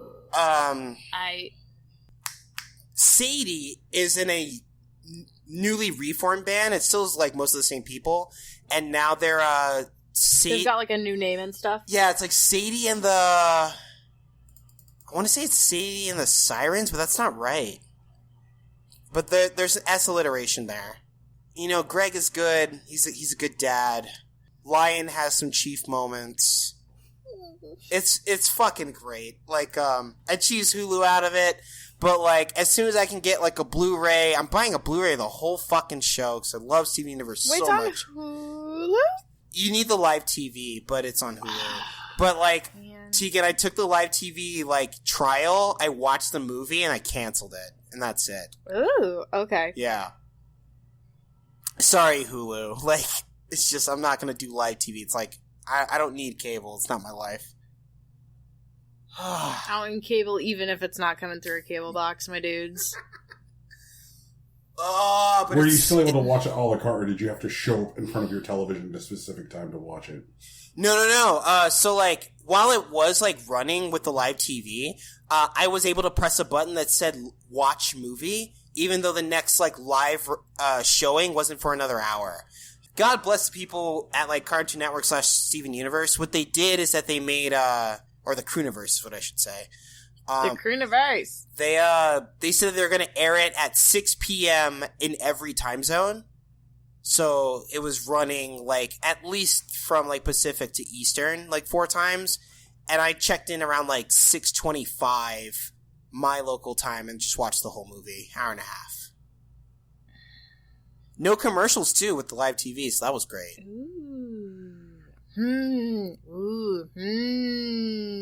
Yeah, you got to be precise about it, but that was the thing. I mean, to be fair, I might just wait like 48 hours for it to show up on YouTube. Yeah, no, I'm definitely going to torrent it until I can pay for it, and then I'm going to pay for it. And oh, yeah, no, I want to pay for it. I just don't want to pay. I want to pay Rebecca Sugar directly. True. I just want to, like, dump money in her fucking bank account Also, for the movie. one of the things that, like, as was common with the show, is that Steven goes through some shit that has really nothing to do with him. Like, it's definitely Pink's fault, and, like, he's eating shit, but he's got to do it. Bismuth, Lapis, and Peridot have great moments throughout the film. Steven... I have a question. Uh-huh. Does Peridot fuse with anybody? Not in the film, no. Okay. Yeah. Fine. Yeah, I know, it's a missed opportunity. Fine, I guess. Fine. Steven finally has, like, complete control of his powers, then he loses it, like, 15 minutes into the movie, and he gets it back at the end. Like, it's... Oh, okay, good. But, like, oh, man, like, Steven is capable of some stuff. He can do 2 shields now. Which I know sounds lame to anyone that hasn't watched the show, but, like, it's a big deal!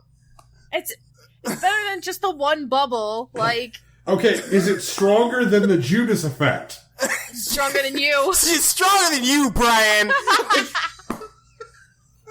That's funny, because it's a song in the show, Brian. Okay. Oh, man. The show's so good. Oh, it's so good. God, it's so good. Brian, just like, watch the YouTube video. It's 4 minutes long. It's called Here Comes a Thought. It's gonna change your life. Guys, are you asking me to commit to 5 years of a television show?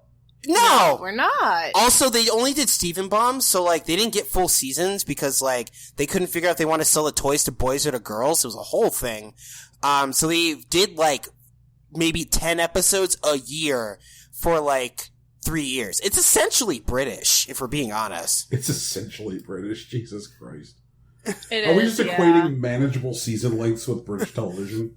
Well, like... No, because manageable season lengths are Japanese television. It's like 6 episodes and you're fucking Are done. you kidding me? Like, I anytime I'm like, I'm curious about this anime, they're like, and I'll pull it up like season 1, 956 episodes. Chill out! What? And then, like, Brian, the OVA. What fucking show are you looking for? There's only, like, That's 2 like shows ever that have, like, 900 episodes, and it's like... No, wait, no. Naruto, Bleach, One Piece. One Piece actually hit 954 this week. Like, Yeah, but like also those shows, like, that's not one season. Yeah. That's like season 20. Yeah, every time you get a new opening, it's a new season. Those are the rules. I don't write those them. are the rules.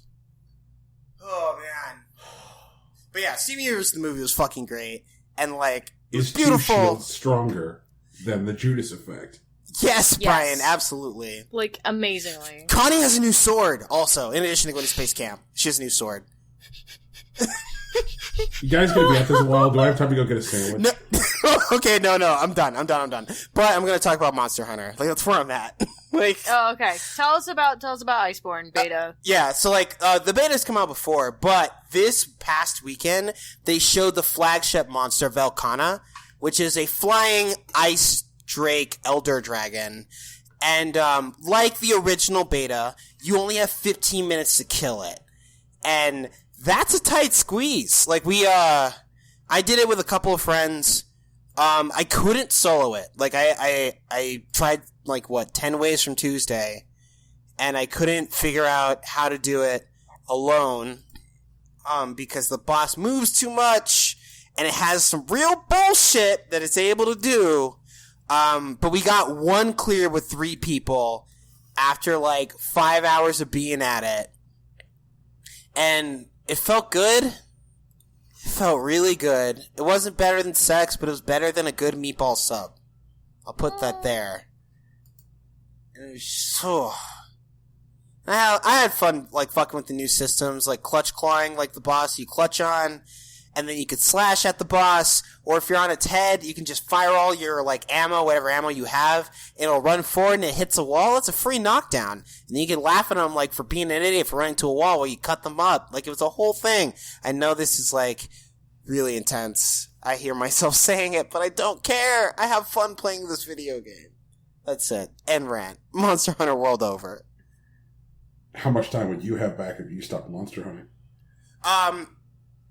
Well, like, forever, or, like, the past 2 years? Okay, well, like, I'll put it, what's your average weekly monster hunt?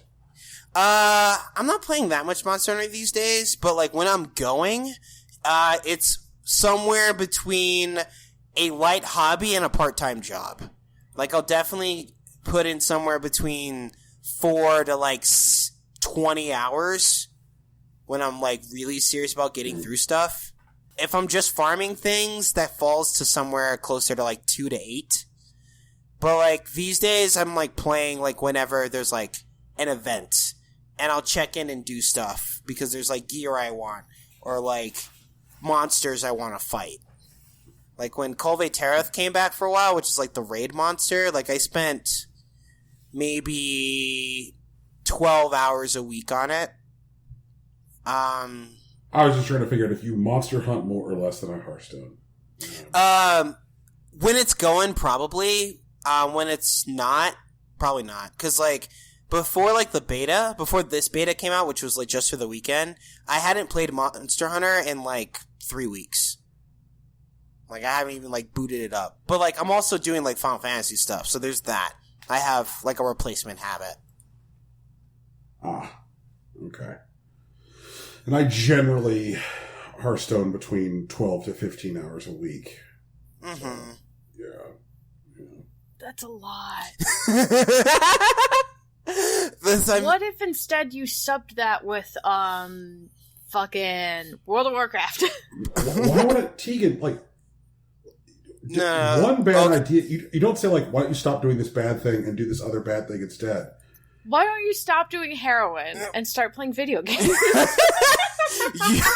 That sounds amazing. That sounds like we cured addiction, guys. We did it. We've solved the opioid crisis. Holy shit! Just need to get all the people who are addicted to fentanyl and get them on World of Warcraft. Get them on the classic. I killed your 8-8 fentanyl with my 9-9 Narcan. The only downside to World of Warcraft is it may cause anorexia because like, you literally Tegan, can't get up from the video downsides to World of game. Warcraft. Like this only downside bullshit is the same kind of lies that I wasn't going to allow perpetuated earlier, like what with multitasking. Like, no, this is not a show for lies. We're not a lie program. So let's tell some of the truth. Let's do the news. Oh, no. Well, this had to happen eventually. Hey, everybody, here comes the news.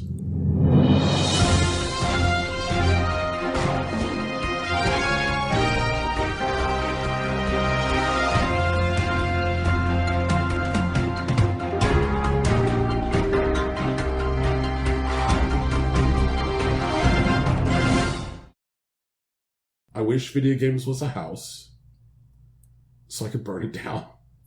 Yeah, you want to set it on fire? Oh, Lord. Okay. So, guys, we try and bring you some fun news now and again when we can find it. But, when I think about, like, the kind of year that we've had so far on this program, I wish that what we were doing instead this week was extensively covering Randy Pitchford. If what we were doing this week was talking a lot about Randy Pitchford, I would be happy. Because what we're talking about instead is bad.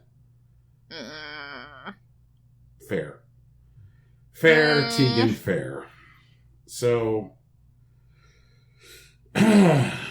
let's dig into a series of shitty news stories because everything is garbage and the world's on fire.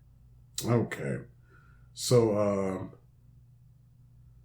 on August 26th, Natalie Lawhead published a blog post on her personal website, which included screenshots of emails between Lawhead and Jeremy Soule, and detailed a history of abuse between her and Jeremy Soule, including rape by Soule.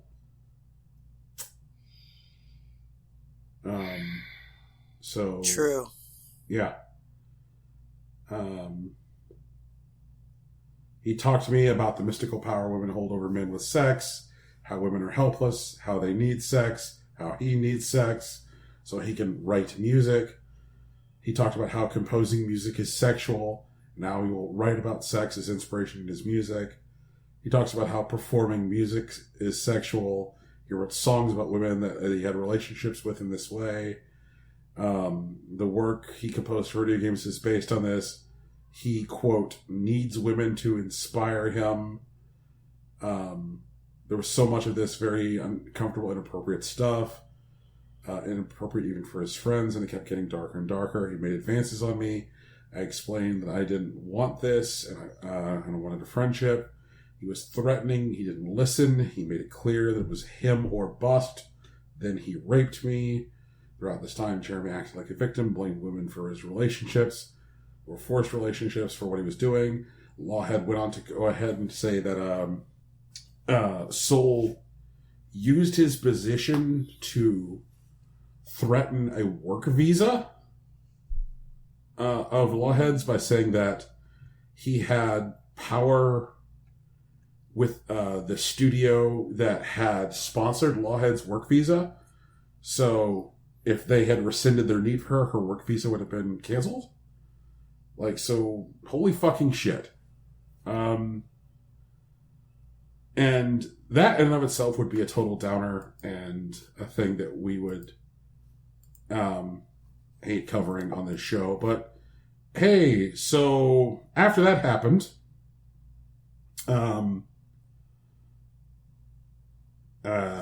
Zoe Quinn made a post inspired by Lawhead's post and said, I've been silent about this for my entire career, but I can't do it anymore. Sorry if this is rambling and messy. I'm scared shitless to out an industry legend like this, but I can't live with this secret anymore. And then proceeded to out Alex Holoka as a sexual abuser.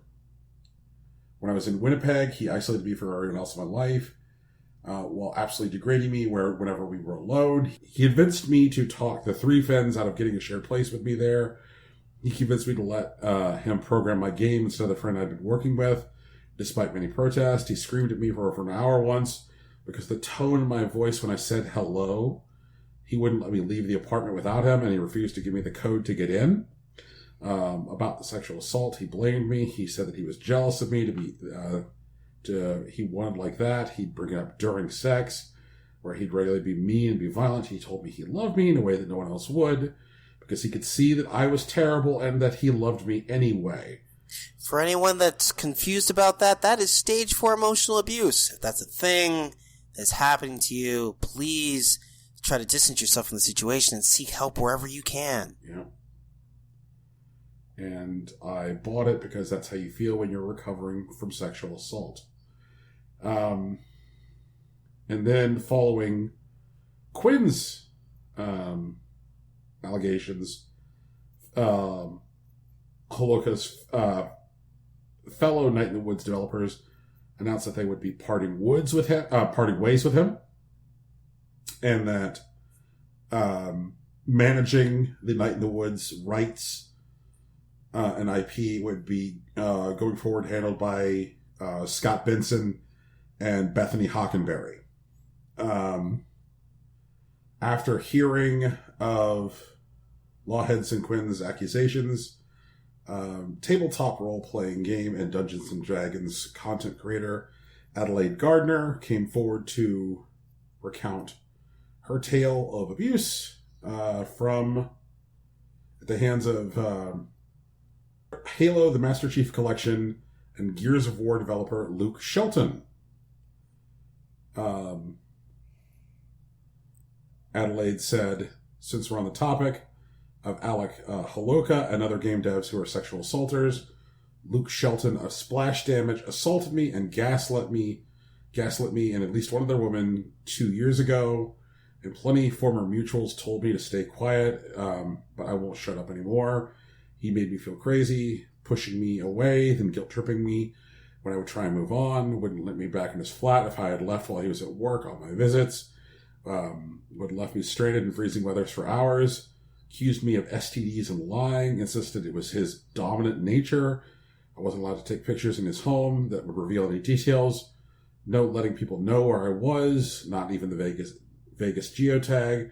Once he began dating other people, which was okay, people weren't allowed to know that I existed. The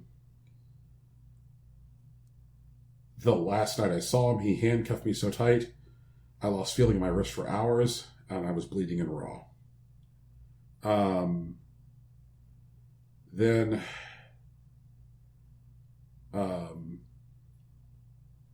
Nicole Leffel talked about abuse at the hands of, this is August 28th, at the hands of Alex Lifshitz. And the part about Alex Lifshitz that just like makes this all the worse is that Alex Lifshitz is a founding member of Crash Override Network, which is an organization started by Zoe Quinn to provide help and resources to people who are experiencing abuse. So how about that? And Leffel said, I dated a gay producer who loved performing feminism in public. In private, he took photos of me without consent during sex. Called another game dev a cunt, whose partner would leave her if she weren't suicidal. When I ended it, he accused me of re-triggering his PTSD. So like in the space of like 48 hours, these four stories were shared. And the thing that really stuck out for me is that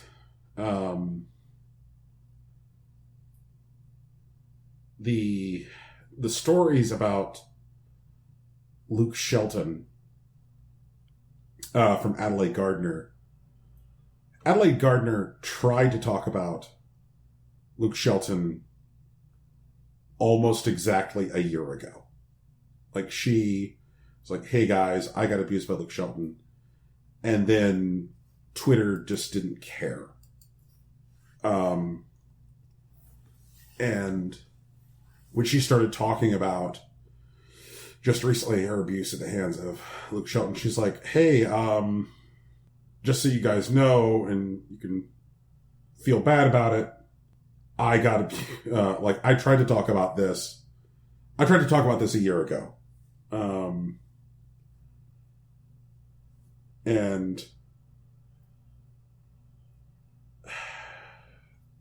it didn't get any traction. And it just, man, I don't know. Like,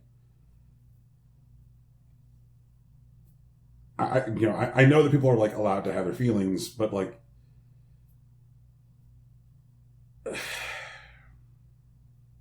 I don't know how to feel. I don't know whether just to feel angry. I don't know whether to feel sad. Like, I want to know how we, with our show and the platform that it is, can do something useful, in this context. Like, I don't know what we can do to impact this or to be a platform, but like, Jesus fucking Christ, what a nightmare! What an absolute nightmare! And when I hear this, and then looks like anime's bad too. Anime's been having a time. I'm sure that, like, if either of you were inclined to, you could explain how anime is also on fire. We've talked about Vic Mahogany, but I feel like there is room to both be angry and sad, but there is not room to be surprised. And I can't be happy about the fact that these things have happened. I am glad that these people are finally in a place where they can talk about them, because I want nothing more than to have these people burned out. And I know it's not just these people. There are probably, dozens of them in less prominent positions who have attacked people with even less agency. And I want them to know that they are not safe. That wherever they hide their deeds, they will be found. And as long as we protect the people that are attacked by those who are willing to hurt them in these ways, we are willing to name them and have no remorse to watch them be ruined. And I guess I want to make clear, Rocky, I am in no way surprised. Right. I am in every way disappointed. Mm-hmm. Knowing that, like, video games as an industry are, like, fundamentally built on these abusive power systems is just so fucking gross. So gross. Oh, fuck. Tegan, what do you got? All industries are built on abusive power systems. It's a fair point. Also, like, I knew you were covering this, but I wasn't expecting you to actually, like, read all the threads. And, like, wow. Yeah. I got there's some emotions there, and I'm gonna put them back in a box. We don't have time to unpack all that. Ooh. Anyway. Oh, fuck. Is it time for me to be a jackass? No, I'll be the jackass first, and then you can be a jackass afterwards, because yours is better news, Okay. I think. Yeah. No, it's Spoiler, just... guys. Rocky's got a Gamescom roundup. There it is. And, guys... Please, though. Like, we're gonna need it. Tell us all about the hot new games a little bit later, Rocky. Not like that's what we do here or anything. I know. So, like, in addition to all of all of that, after Zoe Quinn's thing on Twitter, Alec's sister announced on Saturday morning that Alec had killed himself. Because that's a thing. Words have impact on everybody, like, and stuff anyway, you know. His sister said that he had spent the last couple days, like, I guess before Saturday, getting support from crisis services in Canada, where he lived. And in recent years, her brother had become a quote-unquote new person and was working towards rehabilitation and a better life. And, like, I get it. But also, I get it. You know? Man, this tea sucks. I don't like this tea. This is disgusting. This is everything's bad. It is certainly bitter. The milk's spoiled. The sugar's full of ants. It's disgusting. I don't like it. I don't like that this is the state of our gaming situation this past week. I don't like that this has been the state of our gaming situation in the past couple of years. Centuries even. Fuck it, I don't know. Time's a construct anyway. But, like, it's all gross. It's all gross. It's just different kinds of gross, I guess. I do want to say that while this is especially gross, games are still not gross. This really sucks, and while I'm able to say that, I will not offer any solace or condolences to Alec Holowka.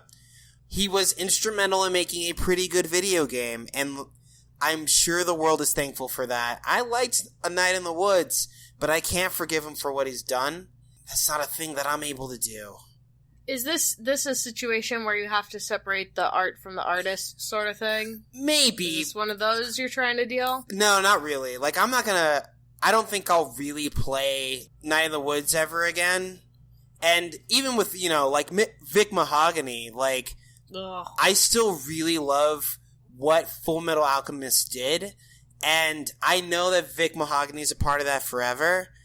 And I'm not sure if I can do anything about that. I am dreading whenever I decide to rewatch that show, whenever that fucking happens. You just watch it with the Japanese sub. You just watch it subbed. Yeah, you just watch it subbed. You just cut him out entirely. That's true. Which is a thing you can do. But, like... You can't do that with Night in the Woods. You can't do that with Night in the Woods.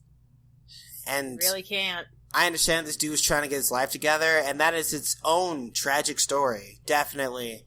And his story, his legacy, is stained by... His own actions. By his own actions. And that sucks, and I can't do anything about that. And I'm not going to pretend that it's not there, and I'm not going to put a bow on it. That's not a thing I'm going to do. It sucks that he's dead. Only insofar that, like, it sucks that anyone dies.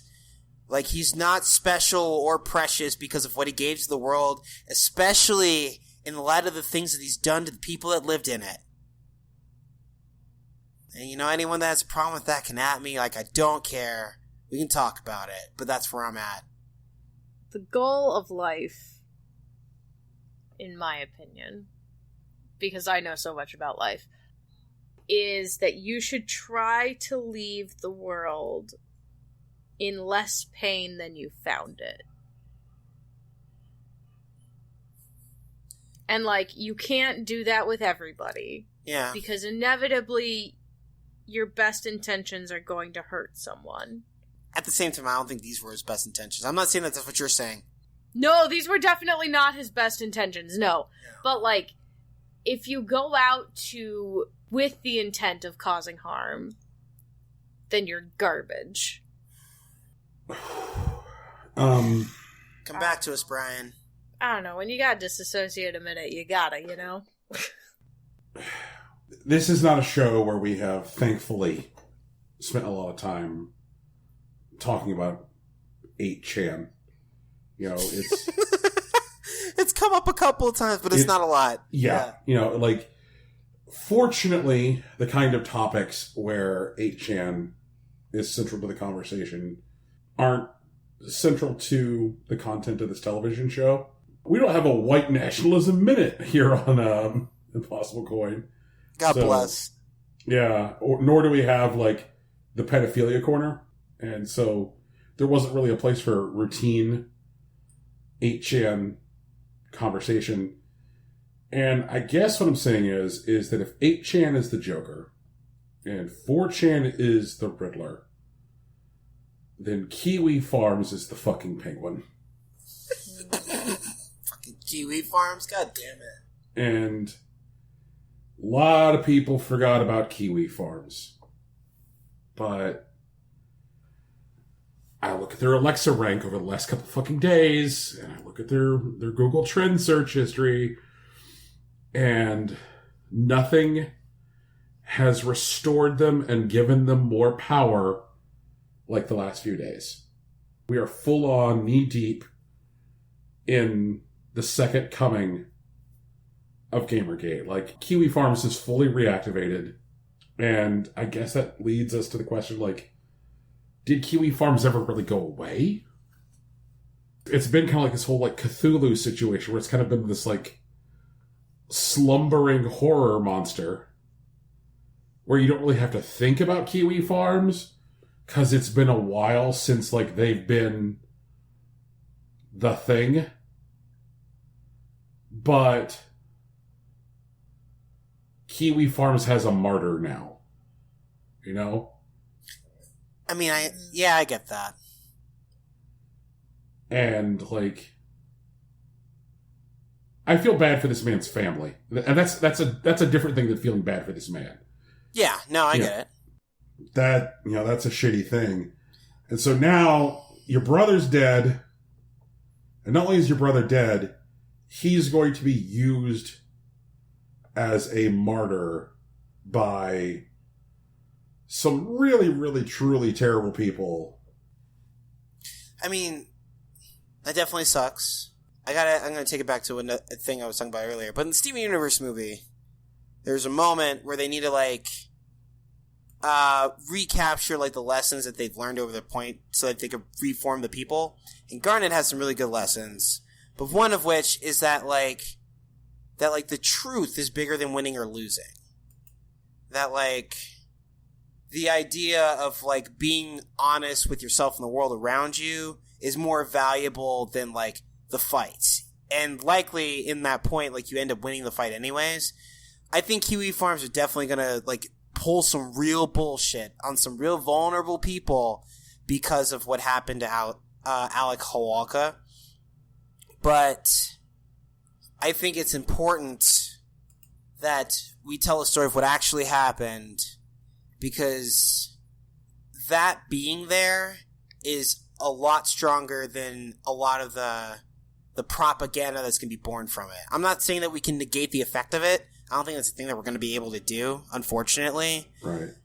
But being able to tell the story and saying what it really was is an important thing that we have to do, even if it doesn't solve all of our problems. But there's definitely a war coming. Like, we're probably actually going to need some real social justice warriors. Maybe some mages. Who knows? See how that goes. Like, man, guys, I did one of those things where you're gonna, I may need to burn out my eyes, which is gonna make it really hard to catch up on games. I swear to God, if you went to DeviantArt about this, I'm gonna fight you. I'm getting on a plane. I went to Kiwi Farms. I went in. Why? Why would you do that? I mean, I'm sure that, like, I'm gonna fight you for a different reason. I'm gonna burn your actual house down. Oh my God, not the Cartwright Ranch, Deegan. I'll do it. Oh man. Because sometimes you want to know how bad is it in there. It's pretty bad, Brian. Yeah, I don't need to go though. I don't need to go to know it's bad. Taking it's one of those things where, like, the fucking curiosity got me. I hope, at the very least, that if you can see what they're up to, then you understand that we probably need to do something about it. Yeah, whatever absolutely. that is. Which is, like, looping back to catching up on video games. It's like, how can I afford to catch up on video games when the world is burning? Man, I'm gonna save the world with video games. I don't know how. I'm gonna figure it out. Video games are gonna be the drill that's gonna pierce the heavens, man. I don't know. Ah, Jesus. Or if I give up on video games, you guys know that it's because I'm saving the world. That's it. So, Rocky. Yeah. Oh, now we're doing this. God damn it. Okay. So, guys, Gamescom. Gamescom Roundup. Oh, shit. Okay, so yeah. Gamescom is, you know, the biggest gaming event in the world. There were hundreds of games on the show floor. And we got some new information on Call of Duty Modern Warfare, Watch Dogs Legion, the Final Fantasy VII Remake. We got some people who had some hands-ons with Luigi's Haunted Mansion 3, Pokemon Sword and Shield, Marvel's Avengers, the Switch Lite, and, you know, also FIFA 20 if you're into that. But the short version is that Sword and Shield looks like a good game, Dynamaxing looks weak. Luigi's Haunted Mansion is a good return to Luigi's Mansion shenanigans. Marvel's Avengers is incredibly cinematic, but not that great of a video game. Like, it's one of those things you're probably going to play once and then not want to play it again, which sucks, but that whatever. Once sounds awfully ambitious. Brian, no, I gotta tell you, like, I watched, like, the gameplay trailer for Marvel's Avengers, and it was, like, 25 minutes long. I fell asleep watching it twice. Like, I actually did. Like, I was gonna sit down, spend some time watching it, and I fell unconscious, woke up hours later, and I'm like, shit, I was watching something. Why is Call of Duty on my YouTube right now? You know what? If all the things in this world that I feel like a vindicated fucking Nostradamus, I wish that it could have been something more important to the world than this. Because, like, when Squidix at E3 was like, hey guys, Avengers, and I was like, and then we were doing our wrap up, I was like, wow, that looks like total shit. And you guys were like, God, Brian, settle down, Jesus. We were like that. That's true. Yeah, That's accurate. Yeah, and that's then, what like, happened. by the time we saw an entirely different Marvel game, at the Nintendo Direct, like, Tegan was the first one to fall. She's like, now in light of seeing an entirely other Marvel game, I'm starting to understand some of Brian's concerns. How diplomatic of me. Yeah. I think that's the most diplomatic I've been on the show. Oh, God. Well, outside of, how shit Marvel's Avengers will likely end up being. A pile thereof. Final Fantasy VII Remake looks good. Watch Dogs Legion looks interesting if the technology can hold up. Like, if the world is actually pervasive and, like, the subroutines of, like, the generated characters remain interesting and, like, cause, like, emergent events that you can respond to in interesting ways, that could be cool. But I'm pretty sure people are going to find very simple ways to break it, and, like, it may not be that deep. But if it is that deep, it's going to change gaming forever. Modern Warfare looks... Rocky, back up a goddamn minute. Sure. Did you just use the phrase change gaming forever and not in, like, a ironic, silly way? I did, yeah. Okay, proceed. Yeah, I wasn't making fun of Watch Dogs Legions. Like, it might be good. Call of Duty, like, Modern Warfare... No, it's fine. Just like, I mean, one of the things I outlined, once again, Brian's just savoring this tasty wine, because I outlined during E3 why that game was so exciting to look forward to and how transformative the last game was that came from the same director. Like, like all the games that we play now and love are pretty much like Far Cry 2, like, ripoffs. True. That's a fair point. So... Can't wait to see what the next game is that we'll be playing for the next 10 years. It would be really cool if, like, the pervasive world, which is based off, like, the engine that, like, Watch Dogs Legion is, like, making with, like, subroutine, roguelike characters that, like, do stuff out in the world. Imagine if there was, like, a Metroid game like that. Or, like, a Persona game like that. Where, like, the people that you met, instead of being these, like, bespoke, like, characters, could also feel as bespoke, but they're actually just randomly generated. So, like, people would play through the game just trying to find these, like, neat experiences that they saw someone do online. That could be really cool, but, like, who knows if that happens. Call of Duty Modern Warfare is still a naked cash grab. If you still like shooting at things, and possibly shooting at things that you may not normally supposed to be shooting at, it could be cool. But I don't think it's going to be much cooler than that. The Switch Lite looks good. The lack of HD rumble and gyroscope doesn't seem to bother anyone. FIFA 20 is still FIFA, and it's going to make nearly $1 billion, if not $1 billion next year. Guys, I have very important late-breaking news that I need to share with us right now. Let's get Is it. it about video games? It is. It is. Is it about industry or is it about video games? It is specifically a video game news, late-breaking announcement. Okay. SNK, makers of fighting games, are getting back in the fight stick business. I heard about that. Also, I'm interested because there are floating rumors that, like, the 5th Smash Bros. Character may actually be an SNK character, may even be Terry Bogard in Smash. Yeah, I've been following this Terry Bogard talk closely. I feel like if you're going to stick, like, one SNK character into Smash, like, I wouldn't make it Terry Bogard. But I can see how a lot of people would be into that idea. I think if you're going to make one,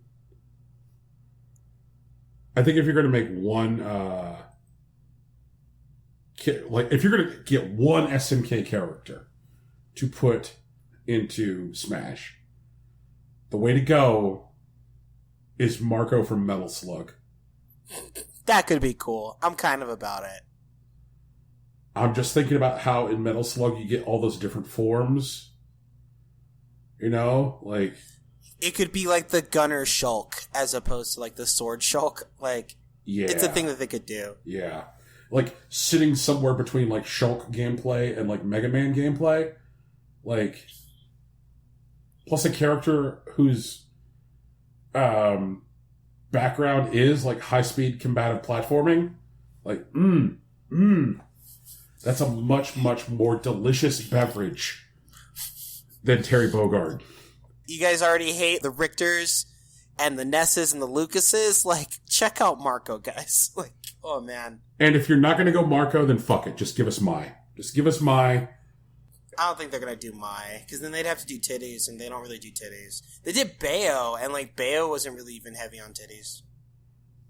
I don't know, man. Like, one of my favorite things to come out of Smash is people making other Smash characters do Bayonetta's animations. That's a fair point. That's a good time. Yeah, and so, like, I feel like if we have Sexy Bayo in Smash, Mai, like, you know what? Get me Kirby eating Mai and then having Kirby titties. Oh, God. They're not gonna give Kirby titties. They wouldn't give him Bayo titties. Yeah, they just gave him the beauty mark, which is also a really great touch. And the hair. And the hair. Ah. Well, they'll give Kirby a little fan. He's got a little fan. And titties. No titties. They'll probably give him the gi. Yeah, Which a little will be fan. goofy as shit. Okay. Well, outside of that, so they revealed a bunch of games at Opening Night Live, which you guys probably already know about, like Gears 5, Little Nightmares 2. They gave us a release date for The Witcher 3 on Switch. And that Devil May Cry 5 and Blair Witch Project are coming to Xbox Games Pass. We talked a little bit about the Insomniac acquisition and Kojima trying to talk about Death Stranding, which I'm intensely interested in how its gameplay loop is going to play out. Because uniting the world like without violence is definitely a thing that doesn't show up in a lot of video games. And like if someone's going to find a new and interesting way to do it, Kojima probably is that dude. Game has a dedicated piss button. I'm on board for the loop. Microsoft showed the public hands-on of Minecraft Dungeons, and they let people try out Project xCloud, which is obviously tuned up from the E3 version. Which is hilarious because, like, people already had better impressions of xCloud than Stadia.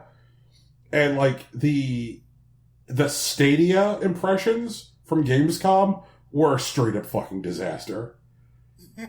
Do you have any coverage of that, Rocky? Because, like, probably my most delicious favorite meal to come from Gamescom was, like, reading reports of people going to the fucking Google booth. And getting on that stupid Burger King slide they had in the booth in order to get a t-shirt. I don't have any quotes, but, like, we did cover a bit of that last week. Okay, so they made people get on this fucking slide, right? You had to ride the slide to get the shirt. And, like, I think that after people have already had a bad time in your booth because your product sucks right now, telling them, like, no, I'm sorry, you cannot have a free t-shirt unless you ride this slide, and then a man at the bottom of the slide will deliver to you your t-shirt. You know what, though? I'll tell you what. I'll make a deal with you, Universe. Universe, are you listening? Sure. Tell you what. Mm-hmm. Every video game booth, ever, for the rest of time, can have a stupid mandatory slide. Okay. If I'm in. all the stuff we talked about in our news up till now doesn't happen anymore. Wait, does that include the gaming news? Okay, we can keep the Gamescom roundup. Okay. But all that other stuff, that stuff's gone. It doesn't happen anymore. Mandatory slides everywhere. I will live with it. I don't know. I am the universe, and I do like to fuck people. Bad joke! Fuck! But picture this. God, that was garbage. How about we even put the Everything's slides garbage. into retail? Like, I can't...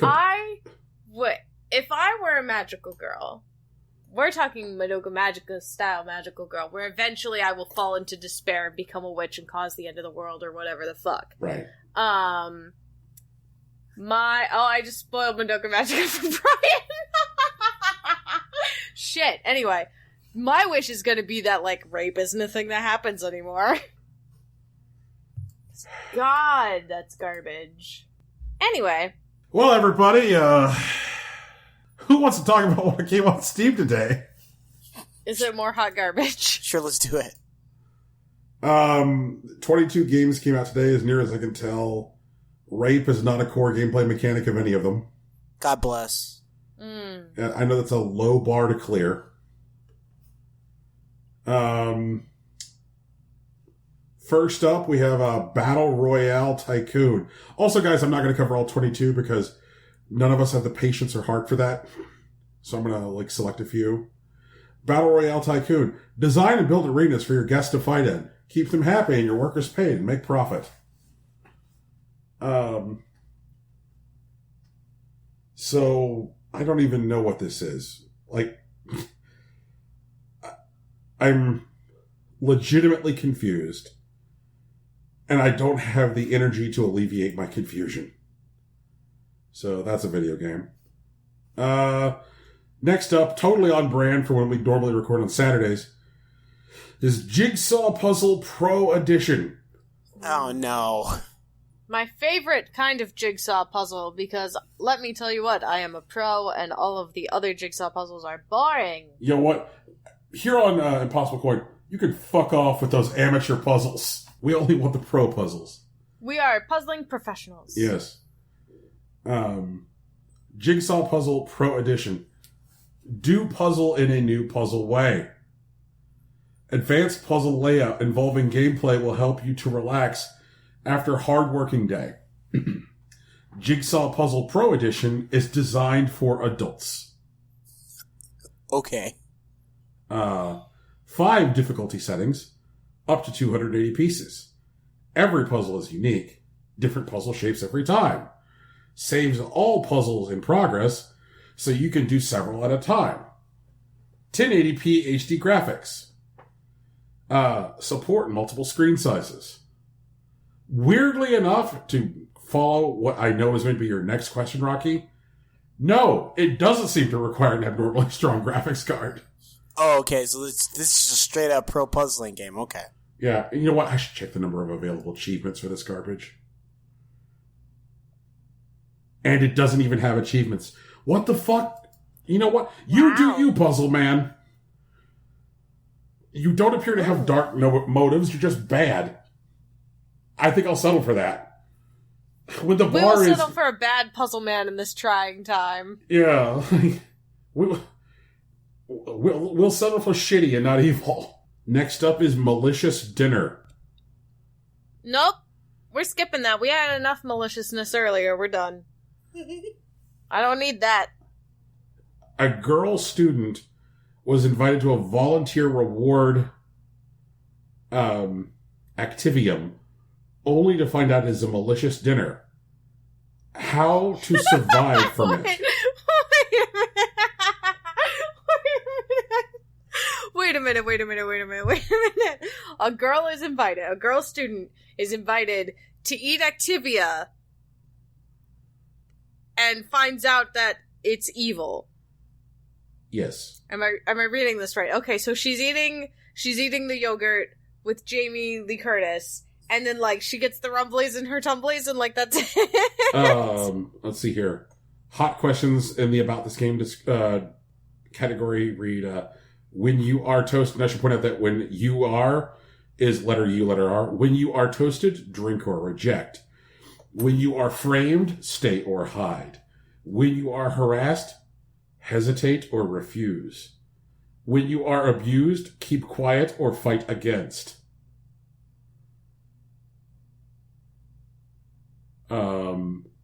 Please make wise choices. Different decisions will also increase or decrease your value. Oh my god! Lead to different results and totally influence how much evidences you got in the lawsuit. Wow.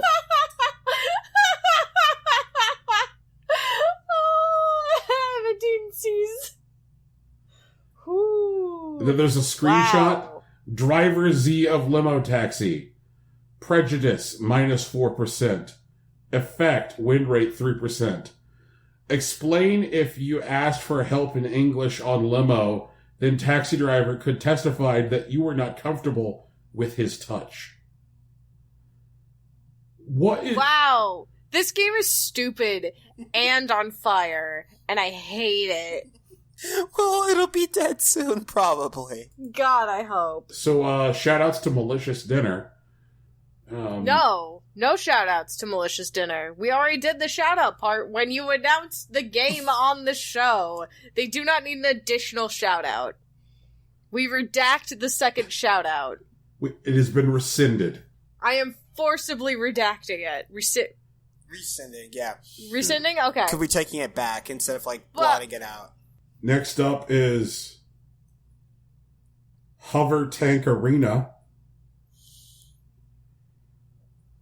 Dog fight style combat with hover tanks. Hover Tank Arena Combat is a single-player game where you fight other hover tanks and mechs to beat all the competition. $9.99.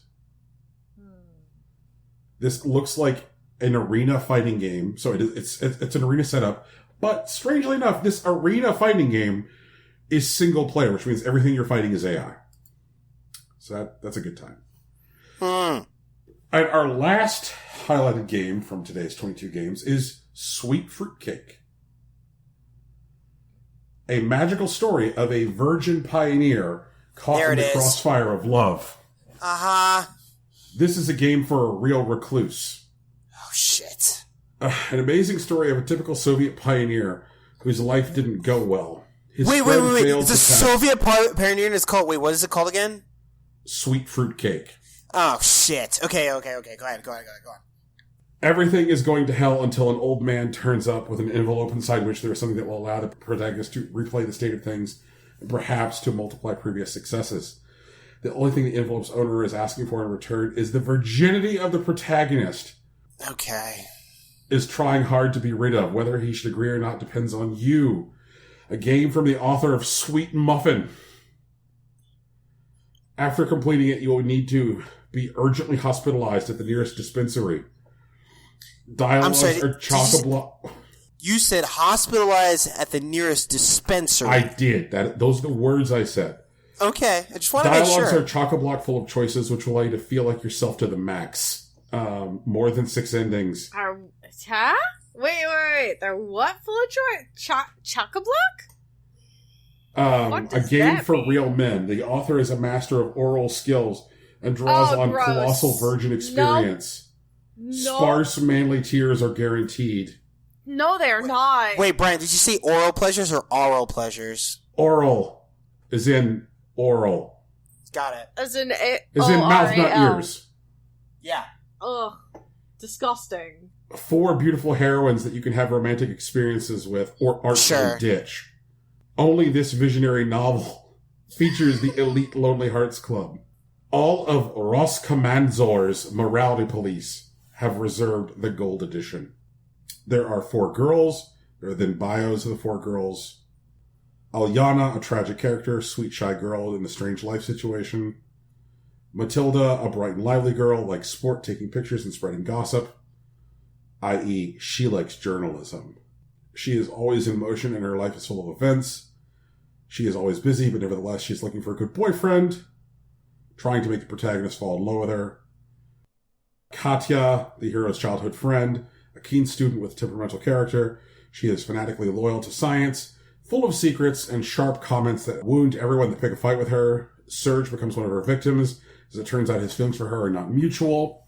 Is this a final decision, or is there something that won't let her accept his offer? You have to find out. And Lisa, a mysterious ginger who is only recently transferred to the school the protagonist goes to. A surprising girl tries to convince the hero to become her fictitious boyfriend at first meeting in order to protect her from phantom perverts who can't wait to get under her skirt. The girl is shrewd and has a good sense of humor. And so that, everyone, is Sweet Fruitcake from the maker of Sweet Muffin. The preview video of the game is literally the creator playing it on stream, complete with Twitch chat and everything. That is the preview on the Steam store. So, yeah. Yep, everybody. Video so games. Sweet Fruitcake is part of a series, because beginning with Sweet Muffin.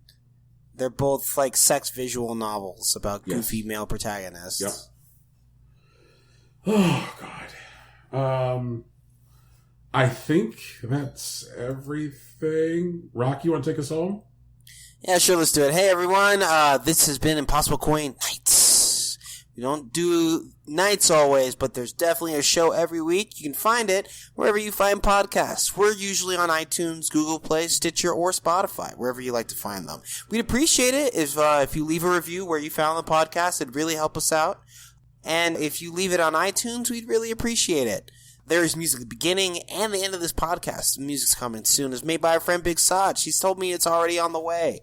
You can give him a shout out or a thank you at his page at soundcloud.com/BigSotchNJ, or you can add him on Twitter at Hillary_Swank. Our logo and t-shirt was created by Lauren Moran. You can find her on Twitter at Lauren Moran, and consider throwing a couple bucks at her Patreon. She deserves it. Also, we have a Patreon now, or we will. Very soon. Impossible Coin. It will be on the thing so we can watch Stardom and deliver more content to you all. If you want to talk to us about content or anything otherwise, you can find us on social media. Brian's usually on Facebook. I'm on Twitter, and Tegan's on Tumblr. It's all Impossible Coin. No spaces. Hot news. My comment ban has been lifted on the Facebook. So very exciting news. I'm not sure if we talked about that radical development. We did. Yeah. We did. It's been lifted. Everything is fine now. Well, that's great. Yeah. Brian's fully operational. Fully operational. Vibrant, vital, real. Feel like yourself to the max and leave us a comment. I think that's everything, y'all. Peace. Bye. Later.